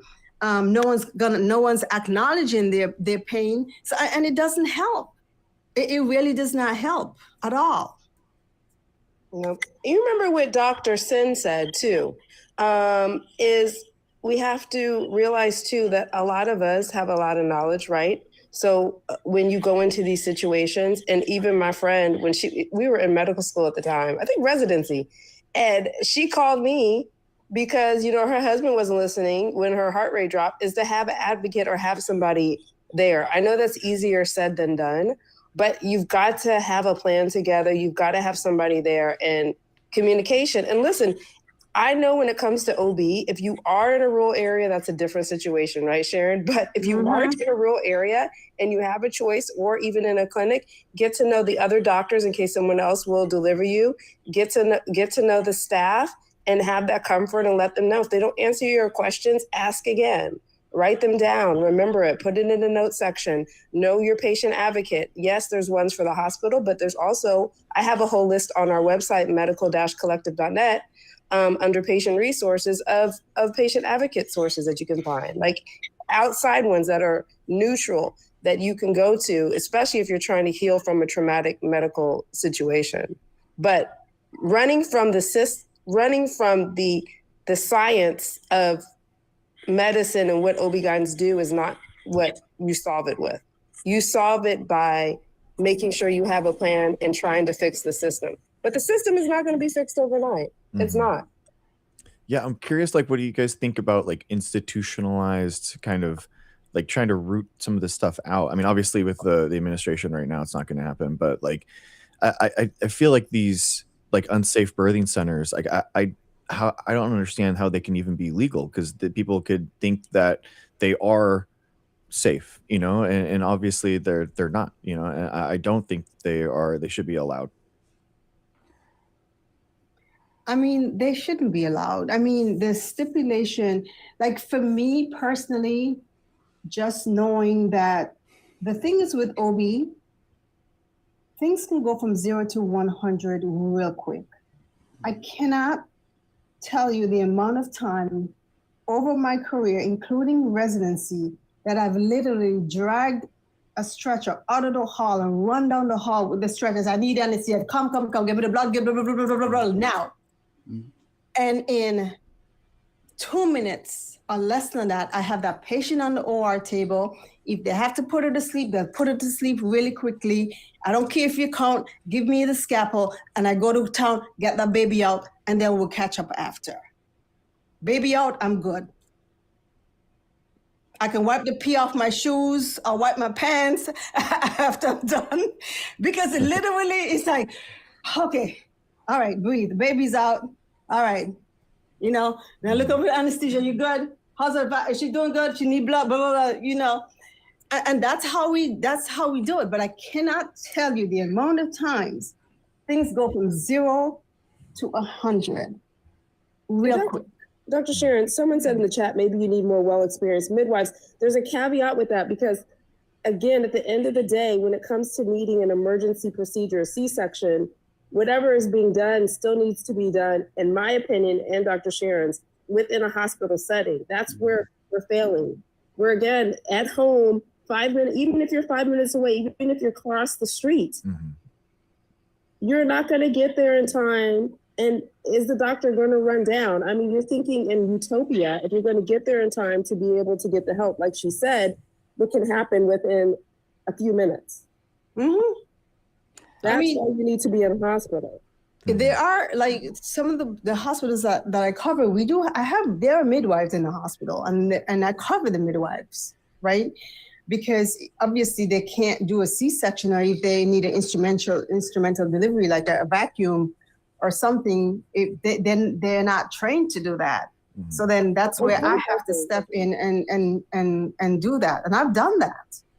And Dr. Sharon, free birthing is like another level from that, though. I don't think people understand. That means not having anyone. Yeah, it's like not having anyone. Why would we go back to a time when our ancestors lost many children? Yeah, no prenatal whatsoever. It's insanity. So there's two different types, right? So yes, free birthing would be exactly what you just described. But then there were this idea of wild pregnancy, which is this organization, Free Birth Society, they were pushing. The most extreme version of this is, yes, no prenatal care, period, right? Don't talk to a doctor. Don't go to these professionals. They're like exaggerating the problems that you'll face. It's like pure insanity. So like the organization that we've been talking about, and I know, Dr. Sharon, you're just coming into this, right? There's this a fantastic article in The Guardian, which you're going to hate because it's infuriating, but I'll read the title again if you ever want to check it out. Influencers made millions pushing wild births. Now the Free Birth Society is linked to baby deaths around the world. And this organization. You know, these articles come from actual other studies, and then Guardian puts it out. So like these, we talk about this stuff all the time. Like I'm sure she talks about in her group, but in the most recent story, there's actually another one coming out, Sharon. I think I sent it to you. The most recent story about it, the question is, will they be accepted? Will these free birthers be accepted at the emergency room when they need, help? Well, of course they will, but the question is, what will happen when they get there, right? Because if you start having, I can't see his name at the top left, my eyesight at night. if we're having more free birthers, these large societies, when there's complications arising, they're going to have to go to an ER. And I hope you guys know that not all ERs have full OB capabilities sometimes, especially in the rural areas. Mm-hmm. I just want to ask a question since, well, so I'm Canadian, so I have to sometimes remind myself that, you know, I'm speaking with Americans. And like, this is not something that like factored in of like, so is it possible, like pretty much I'm asking, is it possible that people are choosing free birth or these wild births, pretty much foregoing the medical system because it's like cheaper? As in, as a cost saving measure? I thought it I was don't think like that's $6,000 in order to do it. No, I'm just talking about, I'm not talking about just specifically a free birth, but I'm just talking about also just like people foregoing like having home births like in general. Oh, Because like in Canada, that's that's much less of an issue. I'm not saying there's no cost whatsoever when it comes to birth. They talk about in the article underground births where people are just like doing this themselves, and one woman in the article talks about how like the cost is a factor here, and so I guess what Corey is getting at is that, like, you know, looking at our medical system, in which, yes, there will be a bill at the end of this. Like, do you see women who are presenting here saying, maybe I showed up, I was doing this because I wanted to avoid going to the hospital in the first place because I couldn't afford it? Is that something that ever happens? Yeah, that is basically the crux of my question. Generally, no, because actually for pregnancy and prenatal care, they get Medicaid if they do not have insurance. Or I've seen people who have medical insurance but no obstetrical coverage in their medical insurance, and Medicaid covers that pregnancy. So that is not, Medicaid will cover the prenatal care and the birth. You know, being pregnant and having children is the one time where the state now, stuff is changing, but the one time that you are covered. So I don't think that's, even if that was the issue, Sharon, we already know that's why not people aren't coming, right, to the doctor, or it's either access or getting in to see a doctor or the distress or taking off time from work. It's the whole thing about it. It's the same thing with what I'm seeing with colon cancer now. That's even more different because that does require insurance. You aren't guaranteed to get coverage for that. And the problem is that people wait. And even if they are all holistic, natural, but then when the emergency comes, they want to come to the hospital at the end, or the measles cases. It costs so much more to recoup from an emergency than it does for preventative care. I mean, we don't turn away anyone. I don't ask you what your insurance do. Listen, I don't care about any of that. All I need to know is what I need to do for a good outcome. And if you're presenting to me and your baby's unalive, okay, I'm sorry about that, but my concern now is keeping you on this side of the earth. That's it. I don't care what insurance you have or what you don't have. No, that's not my fight. Nope. Not interested. Don't care. I wanted to go back to and I'm sorry, I didn't catch your name. Dr. Kendall, was it? Dr. K? Sorry, what was there's Dr. Sharon and the other. Dr. Sharon. Sorry, what was the first one? What was your name? Sorry. It's me, Keisha. It's Dr. Keisha.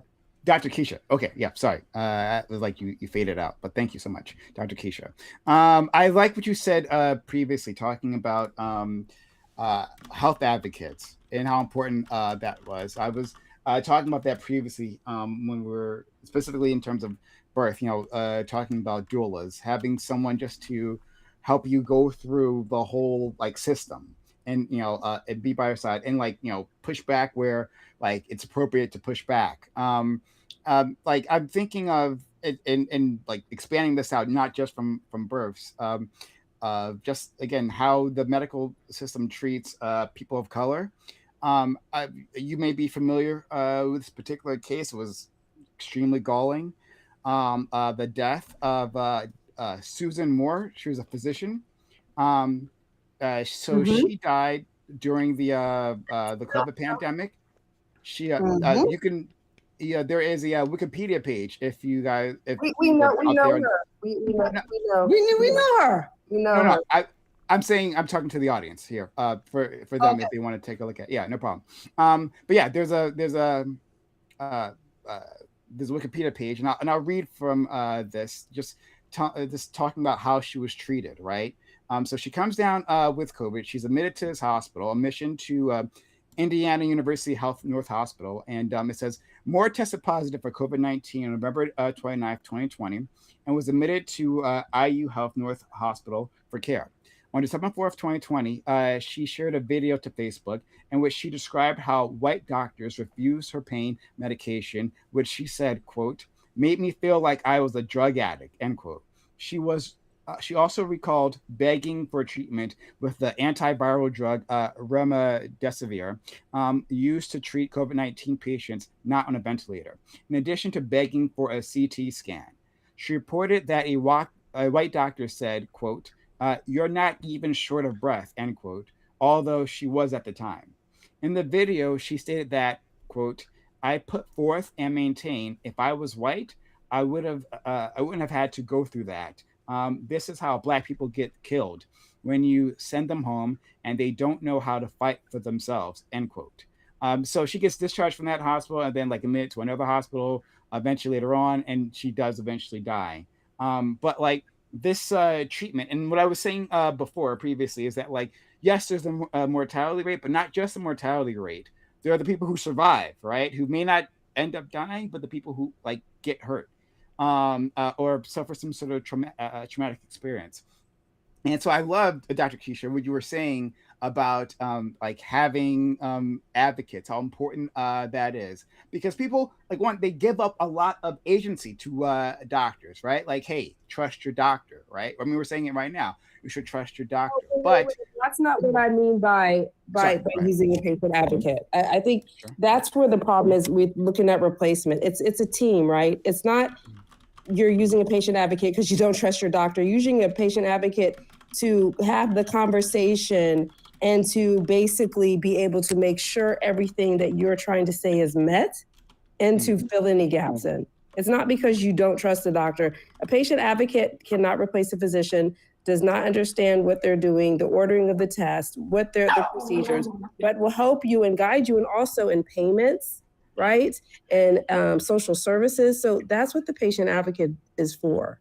Go ahead, Sharon. I And agree. there's nuance to that story about the doctor that passed away. Sure. Go ahead, Dr. Sharon. Yeah. Yes, we know. We know Dr. Moore. And I mean, what she says is correct. Like I've had loved ones who have been hospitalized, and I've had to reach out to my colleagues and say, "Hey, my mom's in the hospital. Can you please go by?" And I would tell my mom, I say, "Hey, such and such is going to come by and see you, and can you give her permission to talk to your doctor on your behalf? Because if they can't get me, I'll try to talk to her doctor directly." But I've had to advocate for my own family. I've had to change physicians for my own family and find new physicians for my own family. So this is something I've been doing for a long time. Or even tonight, even on TikTok, someone asked me for a physician here in Houston, and I sent them to a friend of mine. You know, that someone I know who is good and will take care of them. So there's a constant advocacy that's needed, necessary, and has to continue. This systemic problem has to change. It's not going to change now. But in the meantime, we need advocates and patient. I mean, they do have patient advocates in the hospital. And when people get to the hospitals, I tell them to ask for a patient advocate to help them navigate the healthcare system. But it is problematic. I'm not gonna lie. It is. Yeah. So, and Dr. Keisha, I wasn't thinking you were saying that the patient advocate can replace the doctor. No, well, I'm along your lines. I'm saying that going through this, especially when you're dealing with something major or emotional or like just difficult, right? That you may not be able to communicate, like you're saying, right? Communicate properly with your medical team. People say like, and even outside the medical field, people talk about like even having an advocate with you when you're like when someone has passed, right? And you're like making financial decisions around the estate or like the funeral process, right? Because funerary agencies like have been known to take advantage of people, right? Because they're grieving, they'll like make all kinds of like not very intelligent financial decision at the time. Just having a friend there, right, who can communicate like what your actual needs are when you may not be able to at that very moment is actually extremely helpful. So again, like I'm saying, is like I think you're correct, and that this is what we need to like push forth in the system. Like I used to work at a hospital, and I worked with social workers who did exactly what you're talking about in terms of bringing additional help to patients, helping advocate for them as they were going through the process. And I saw how useful that was for these individuals. I'm saying, yes, we need more of that. But I'm curious if like that's, and I don't know this, I have no idea, right? But I imagine if like these are internal workers in the hospital, I wonder if those departments tend to get cut first because they're not money makers, right? Like when these hospitals who are being defunded, who have less resources, I imagine that's a department that is very sensitive to those pressures, right? Where other departments, money makers, aren't. Well, first, I think you're getting a little confused. Just for people, the patient advocate and the purpose and the doula's purpose are specific and kind of overlap, but the doula has a specific purpose for a birthing woman versus and pregnant woman versus pregnant person, excuse me, versus a patient advocate, which can be used for different circumstances.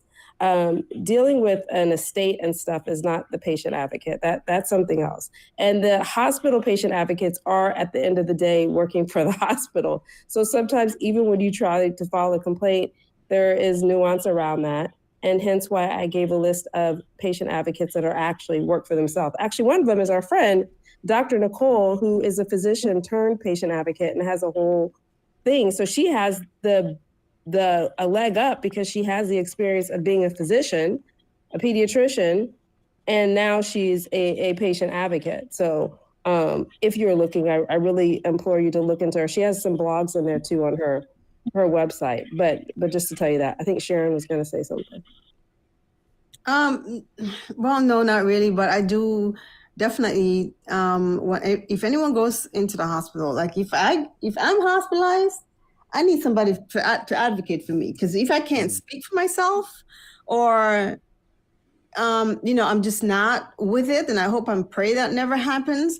But who knows? I need someone to be able to advocate for me, just the same way I advocate for my own patients and advocate for my family and friends. Because not because I'm a physician. Because we've had, besides Dr. Moore, there are other physicians we know who have passed away unalived in the healthcare system, due to whatever, lack of care. I think just even recently there was a midwife, was it in South Carolina, who passed away in the hospital after birth. Did you guys hear about that one? Yes.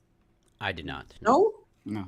Oh No. my gosh. I can't remember her name, but yes, she is a midwife who actually, she became a midwife to advocate and try to help the same system that essentially unalived her.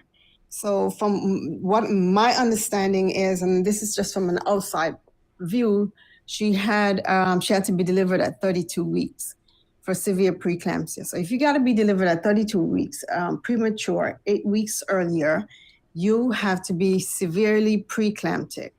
So apparently she had a cesarean delivery, and then they said what I read is before discharge. So I guess a day or two later, she had a complaint. Next thing I heard, they rushed her back to the operating room. She coded on the table and unalived.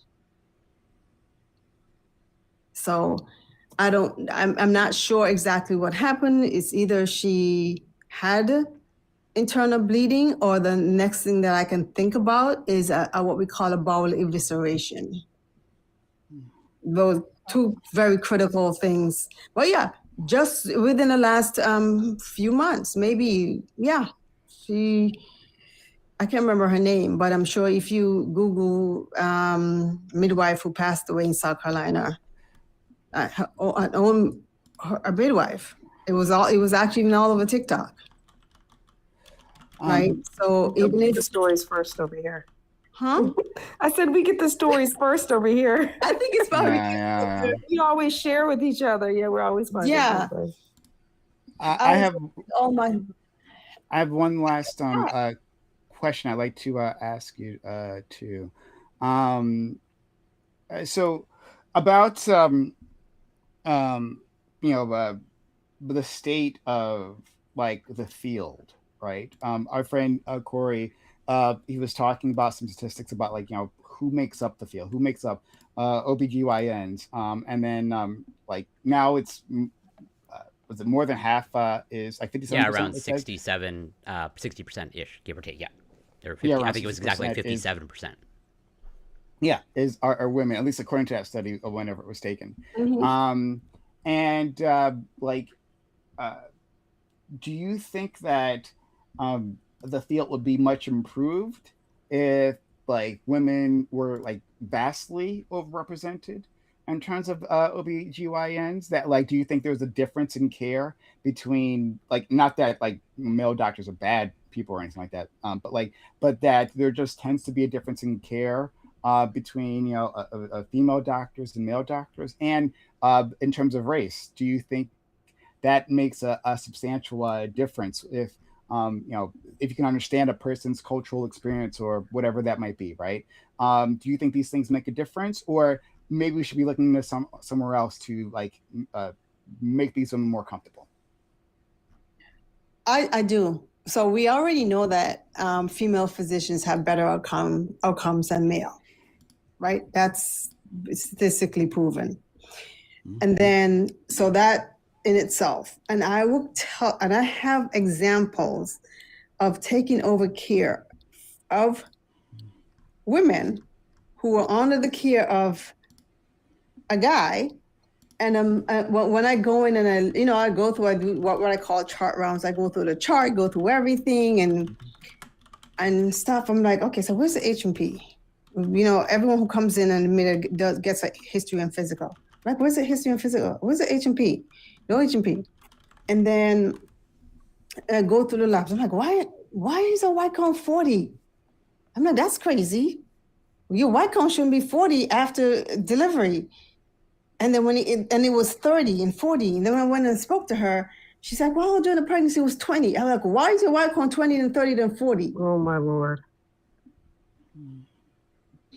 And I'm like, okay. So I'm like, immediately, I'm like, you got a cancer somewhere, because this ain't right. And you know what? This is the one with the limps, right? Yes. Did she get and a you know bone marrow? and you know what he did? What? He ordered Zosyn antibiotic. And I remember picked you up the told me phone about that, because I'm not. No, he ordered Zosyn.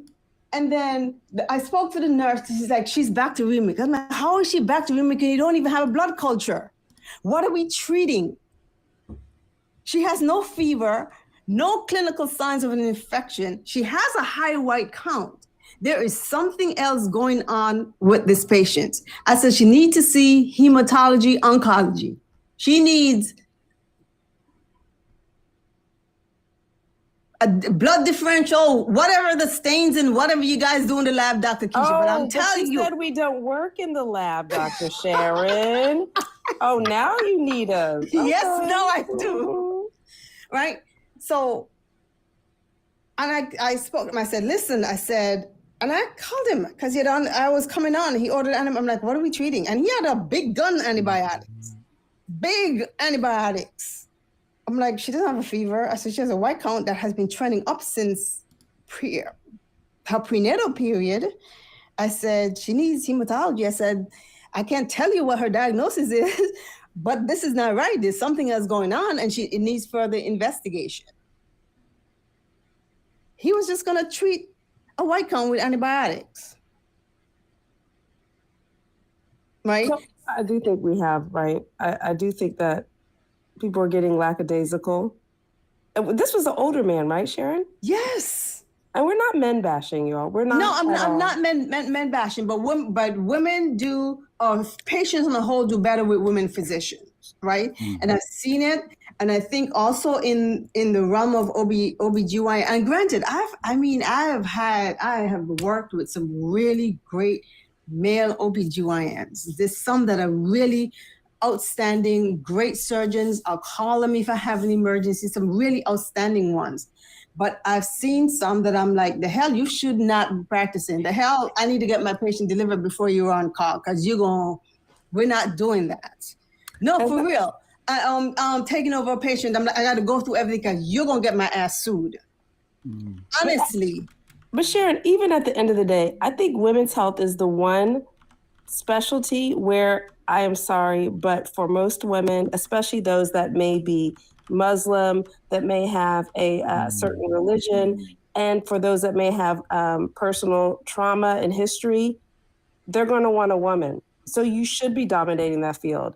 And you remember we had I don't want to call him a colleague, but you remember there was a male OB-GYN who put that on an Instagram and people went after him when he says, I don't know why you guys choose women when there could be a better, male alternative. And he said it wrong, of course.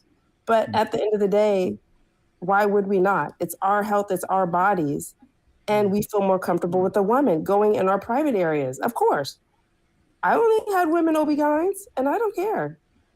That's my choice. I mean, I've seen women who've had laceration from birth and it's been poorly sutured. Now she has pain with intimacy and I got to take her back to the OR and try to repair it and make it better. I see that. I've seen that a lot. Yeah. Okay. Yeah. Thank you for your. I'd be amiss if I didn't ask you both before. You guys can stay as long as you want, but I give you guys the out if you want. I would love to hear your thoughts on the Surgeon General nominee, and it's not to open up a huge can of worms, but I don't know her. I don't know her. Nice dresses, nice shirts. I'm not sure. But, ain't no way a trainee going to be governing over the practice of medicine and guiding physicians when she's never ever been able to guide herself. And I think it says a lot about people, and we really need to look into ourselves and think about when we go for positions, are we ready for them? Are we worthy of that position? Have we earned it? And it is crazy in this day and age, and shame on her for thinking that she's worthy of a position when she's never been able to prescribe medicine without being overseen by an attending, has never practiced medicine. And you guys do know that when you finish residency, then you get your board certification. She doesn't have one. What does she have? She doesn't have one. She does not have a state residency. She didn't finish residency. That should be a red flag for you. If you want to go be a health coach, then you can go be the surgeon health coach. But to be surgeon, you're supposed to be a medical doctor. We've got to start dumbing down society. I agree. She's not qualified. Right? She never, she graduated from Stanford, right? Stanford Med School, never finished her residency. So to be able to sit for your boards, you have to be, your residency program has to certify you so that you are eligible to sit for your board, meaning that you've done well, you have no issues, yada, yada, yada. You sit for your written boards, and most specialties also have an oral board at some point in time after that. So she quit before that. So she doesn't even have a practice. She doesn't even have a license. I don't quite remember if you have to finish residency to get all your license complete, because I think it's just up to step 3 and you get your license, or you have to completely finish your residency before you get your license. Either way, she doesn't have a license. She's not board certified in ENT. or anything. As a matter of fact, she quit and became a functional medicine. So how are you gonna be the doctor of all doctors in the United States? I'm not even qualified for that position. I have no public health degree of public health experience per se, but I'm still more qualified than she is. Well, girl, I mean, you were more qualified the day you finished residency. And, you know, the most problematic thing that she said was that all these specialties, we have more chronic disease, the more specialties we get. You have to be kidding me. You're going to knock, again, they're knocking people, they're knocking higher education. She said that the problem with medicine is there's so many specialties, because she probably couldn't finish. I'm sure there's something that happened that they were finally like, we have to let you go. And it probably was a blessing that she decided to leave, because could you imagine misguiding her patients and telling them not to get immunized and them unaliving? Yeah, I mean, how rare is and that? as a surgeon, I don't think she would have been able to do that. I mean, how rare is what? How rare is it? Like someone, it was like an ear, nose, and throat surgery, like residency apparently, and She wouldn't have been able to practice. There's no way she would have been able to practice like that. But like that's what. But leaving, is it like? I guess I'm curious. Like the numbers, is that? It seems extremely rare. It's rare, but not extremely. What I usually see is I've seen a lot of people. This is another thing people do is they finish medical school and get an MD, and then they don't make it through. They don't match for whatever reason, and they go and do other stuff. And then I see some of them still use their medical degree as a doctor, but it's a doctor on paper to me. When I finished medical school, I didn't know nothing. That literally, you had 2 years of clinicals, you just had a real whirlwind. And then not until you get into residency are you truly learning about your specialty. So I've seen that as a problem. And I've seen a lot of people get into residency and not make it all the way through. Getting to the last year and not making it all the way through, she was probably skimming by the bare of her teeth. She probably was getting warnings, I'm going to tell you, or she probably was told, you withdraw or we're going to remove you, which would look bad as a mark. She's I think it's worth understanding that when she left and she went into the whole podcast circuit, her and her brother, I think, right, they're a duo, they struck gold within Maha, right? There's a lot of money to be made here, and so like this is like the podcast presidency, like the people that he's hiring. I mean, honestly, right? Our Secretary of War, was a Fox News host. And except our podcast is the bomb. Yeah, I understand. No, fair enough. Yeah, we don't want to insult all podcasts. Yeah, fair. We actually all have at least 2 to 3 board certifications, so there is that. Yeah. And these individuals, they've made so much money here, and this shows just in her answering her questions, right? When one of the senators was asking her to certify that she believes that vaccines save lives, and she was avoiding saying the thing, is because she has a whole audience, right? She has a money-making machine behind her, and if she says that vaccines are good, right? Well, then she destroys her money-making abilities. And so this is the type of the people we're dealing with, right? Not serious individuals, people who've found a niche, like scaring others and taking advantage of medical trauma, like we've been talking about here, or just like general medical ignorance, and so we shouldn't be surprised that these are the ones who are picked up, right? Because all Trump is looking for, all this presidency is looking for, this administration, are people who do well within the Fox News circuit, right? And the Fox News circuit has always looked for people exactly like this. And also keep in mind, generally this is, that side of the political aisle.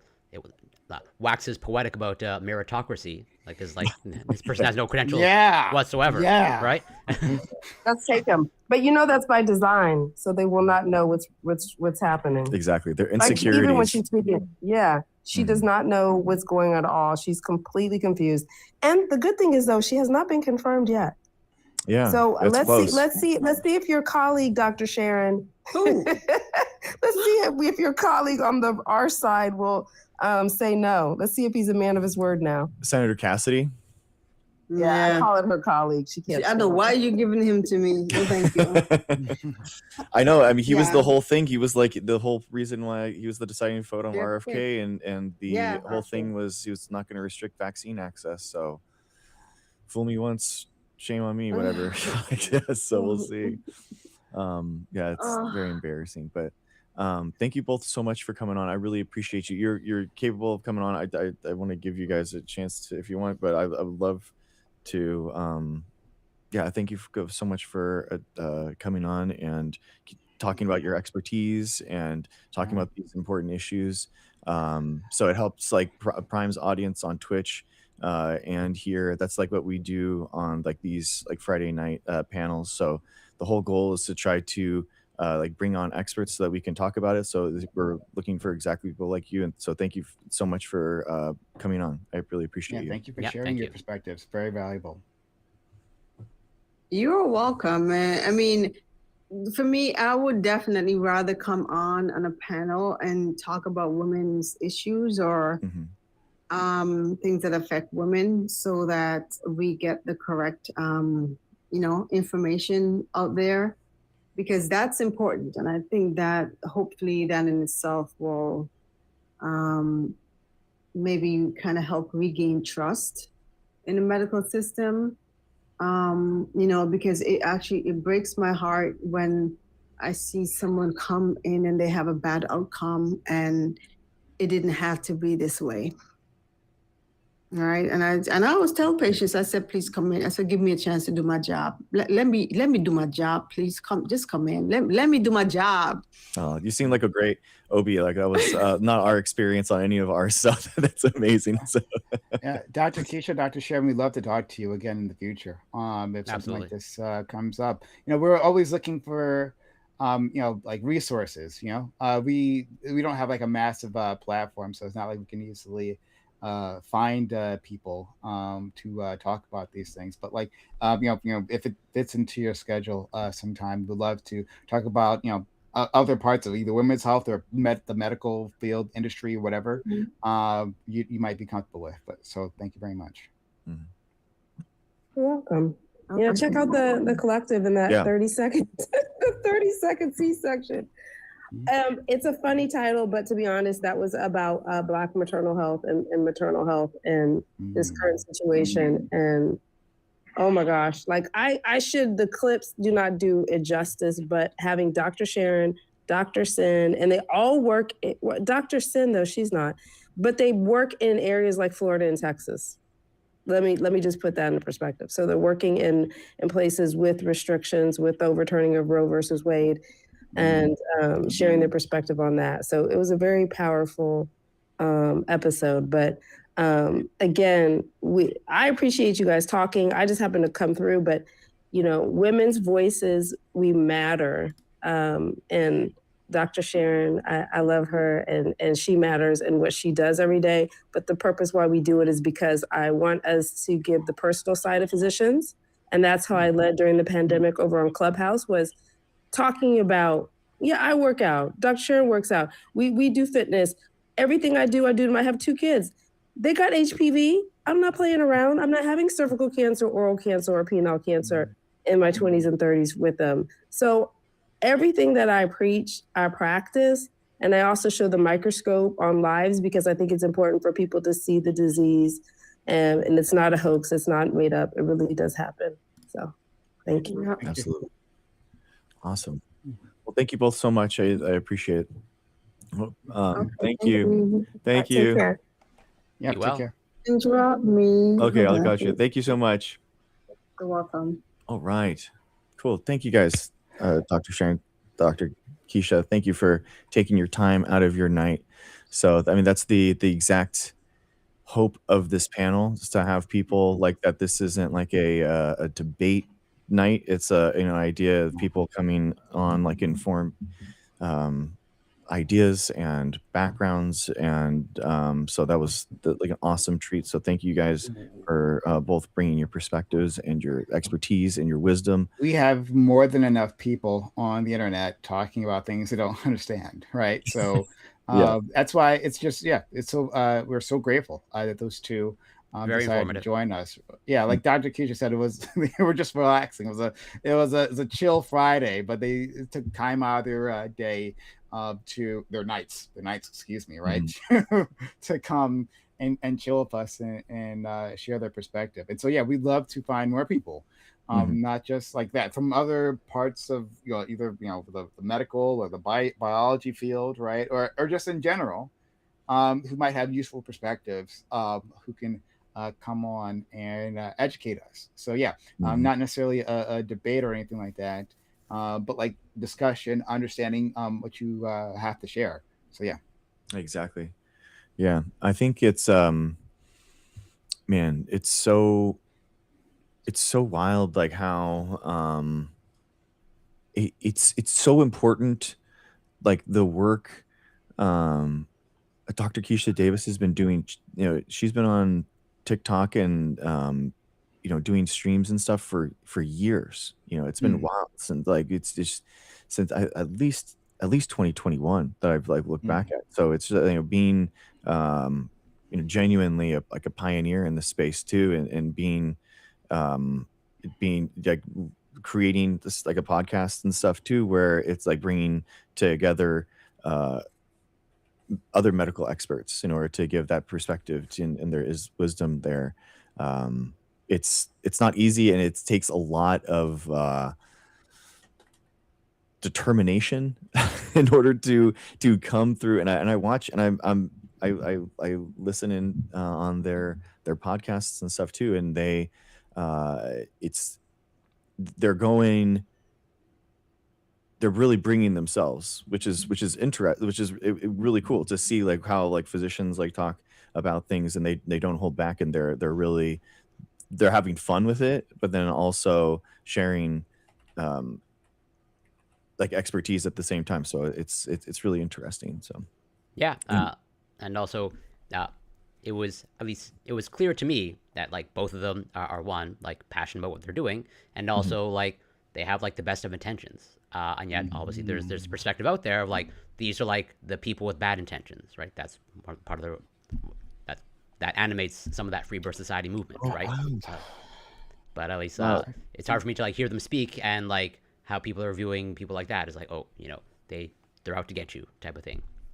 Oh, Dr. Keisha just said that they actually had Representative Haley Stevens on, and that who just she filed impeachment articles versus RFK Jr., which is wow, that's amazing. Wow, that's Yes, incredible. I Nice. remember reading that. Um, man, yeah, I mean, I feel like impeachment is the light way out. If at this point I feel like these people I need to be. It is horrendous, like the information that is going out from. Um, I, I just can't believe that it's like uh, I guess my larger point was like this space is obviously really important, and these podcasts and stuff aren't just kind of they're how people understand this space now, right? That's how they understand how to what to do for a birth, right? They're scrolling through Instagram and they see this like beautiful video of like a raw birth. I was talking to my wife. I'm like, I can just see the ad right now. Her like just like walking into pregnant lady walking into the ocean and then coming out with like a beautiful baby. And you're like, what I mean? I'm sure that these cut videos are the ads are just hilarious, and I saw a couple of them are like on the beach, it's just It's like a vacation, and then yeah, just yeah, the exactly. baby It's appears. it is such a these algorithms in the social media world is how people understand reality now, and literally Mm, they're going to these these spaces and like plucking the people that are leading these institutions now, not based off of expertise, but the fact that they're in these spaces. So that's what's like it's so I guess that's my point in larger mm, having people that are qualified to actually speak on those things. It's just really important to yeah. be in those too. I feel like that's the only way to get into algorithms that are not Mm, walled off gardens, like that's the only mm. way. You have to. Okay. I think I'll head out. Okay. Okay, Yeah, man. yeah, yeah. Perfect. But this was good. We didn't really dig into uh Surgeon General wannabe. Oh, we could do that Uh, next week. I'm sure yeah, there's gonna yeah, be more yeah. The developments. horror won't. The horror will continue. The horror Yeah. never ends. Um, It's a good point, honestly. Yeah, because like yeah, I agree. yeah, yeah. So unfortunately, well, I don't want it to be an evergreen story because if it was an evergreen story, that means that she was appointed and It's a she's very good choice. she's. Very true. But so hopefully, this expires by next week. Hopefully, uh, idiots don't prevail this time. But can't hold our breath here. Not with this one. But Yeah, I'm actually really curious. I'm actually kind of curious at how the Republicans are going to react here, because like um, one, I think the president's not nearly as popular as he was previously, right? true. Very Um, true. there's a lot of backlash against the administration, and this might be a relatively low stakes way for them to like push back and pretend they're independent when they absolutely aren't, of course not. But like pretend they have a backbone. So like maybe shooting her down might be an easier way. And like I think there's a lot less love in the Republican Party for RFK, right? Within the True. establishment. So like shooting down one of his picks probably actually might work out well for them. So there's room to be hopeful about this, right? When oftentimes there really isn't. But I think there is some room to be hopeful. But we'll see. Well, it's Um, based off of the articles that I've read so far, but obviously we'll find out, I guess, sooner rather than later. But like, it yeah. seems my understanding is like, again, I hope it actually comes true that they're not approved. But uh, the sentiment from the articles that I read of like is pretty much like almost it's likely to happen is sort of the sentiment Yeah. that I come across. But Yeah. if they use this as a way to push back against Trump, I would love that because like yeah, I do find it's I guess I shouldn't be surprised at this point of like the side that talks about meritocracy is going to not have someone who's like I don't know for sure. I've not looked into the data, but I would imagine one of the least qualified or credentialed surgeon generals like in history probably. Has to be. I mean, she's yeah, absolutely the worst. Yeah. I mean, other than like, I can't. I yeah. I don't think it has to be. It has to be the least qualified. It has to be. Yeah. So, Prime, you Yeah. want to do your outro? Yeah. Come find me on where am I? Twitch, YouTube, Kick, TikTok. Come find Prime Kai, PRIMECAYS, as you see your screen there. We have great conversations. We're gonna have a debate. No, we're gonna have an actual toxic debate, not like we had today. We're gonna have a toxic debate on Monday. And yeah, I was kicking around talking about the free birth thing, because uh specifically like should these people be prosecuted or not, right? Like should this be Has to be. allowed? Like can you, like, is this like negligence, is this manslaughter, like should there be like legal action taken? Has to be. Because I believe there's people within my my regulars, right? Who would say otherwise, that like people are allowed to make their choices, and people are allowed Just to like the baby is free to make their choice of whether they want to breathe or not, and the right? babies, yeah, They just got to make the exactly, right right. choice. Radicals, because I'm wondering if some of our regulars there might say that like radical responsibility. Well, I mean, like sure they won't go so far as to say the nonsense with the baby, right? But Yeah. in terms of like, yeah, these people have choice. And I think the other thing that's actually interesting about this conversation is, and that we never actually touched on, is this idea of bodily autonomy.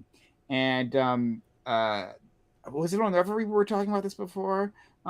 Just that um, like we have to be very careful when we're talking about limiting people's body autonomy, right? Saying that you can't do this or you can't do that, right? Especially when we're talking about women, because the moment we open that up, right? While I would say, well, yeah, bodily autonomy includes um, uh, includes, having the right to have an abortion. Others would say like, oh, if we're making restrictions, well, then we can make restrictions on their ability to choose your reproductive health care. Like the moment you open that door, like that's a big issue, right? So like, how do you handle this? Is it that like these women can't give birth outside the hospital? Would that be a problem? Should we impose legal consequences on mothers or anyone assisting them? If we do that, that might open up for other bad things that you might disagree with, which is where the conversation would be. So I'm wondering if we're going to do that. We might talk about that. Yeah, no, and we touched upon it, I think, here a couple weeks ago, or maybe even last week, of like this aspect of we brought up the case of like the person that is rejecting a blood transfusion on religious justification. Right? This and is like, where we were talking about it here. This is where yeah. we're talking about that. Yeah. And it's like, should the government override, especially if it's a case of a child, where I brought up that there was a Canadian case of like, I think there were like a 13 or 14-year-old that like, they didn't want to have the blood transfusion, but the government, the Supreme Court intervened saying, nope, it's got to happen. Yeah. I agree with Alabama. There's no religious or personal exemptions. There you go. So bodily autonomy includes the right to make like a bad decision, right? Unfortunately, but should that extend to people like encouraging you to make bad decisions? Yeah. I guess is That's like the thing. like It's like the thing is that if you have some place that is dangerous and they are purported to be like an option A or option B, then it isn't a free will. The person doesn't have the free will because they actually have to educate themselves in order to make the right decision. So therefore, they're actually levying a burden on these people, and so it's actually removing liberty in order to actually make the right decision versus licensing only places that are hospitals, and everything else is unlicensed and illegal, that kind of thing. So I mean, they do the same with abortion centers, right? They say that like, oh, these halls need to be 10 feet wide and Yeah. stuff, which is and like tall. like, yeah. So I mean, you could do like the same idea.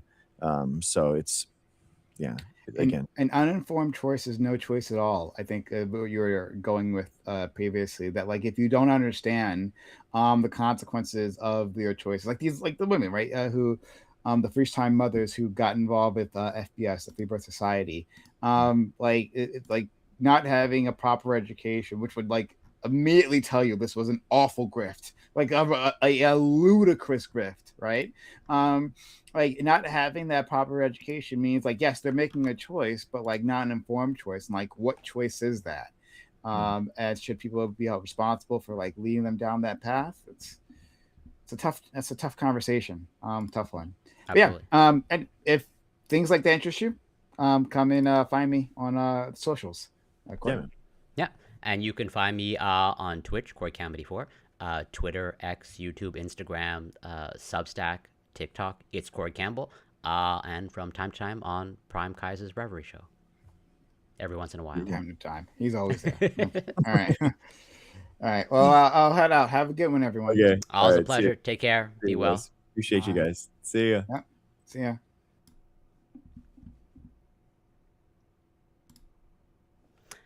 Okay. That was great, as usual. 1 second.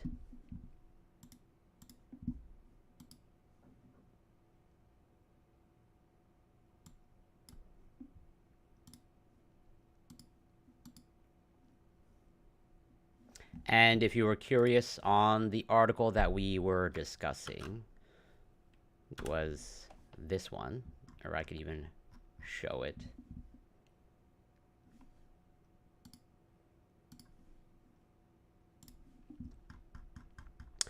It was this article published by The Guardian. Influencers made millions pushing wild births. Now the Free Birth Society is linked to baby deaths around the world. And it's a pretty lengthy article, but like covers a lot of ground, and I would say it gives pretty much an overall great overview of like what's occurring in this Free Birth Society. And like, yeah, there are also, be aware, there's some pretty harrowing accounts of like pretty much babies being born that are babies that are being stillborn. But yeah, thank you, anyone that passed by. Overused Chew Toy. Always a pleasure. Hope you're doing well. And Apollo Lunar, thanks so much for the follow. And should be back next week. And until then, take care and be well.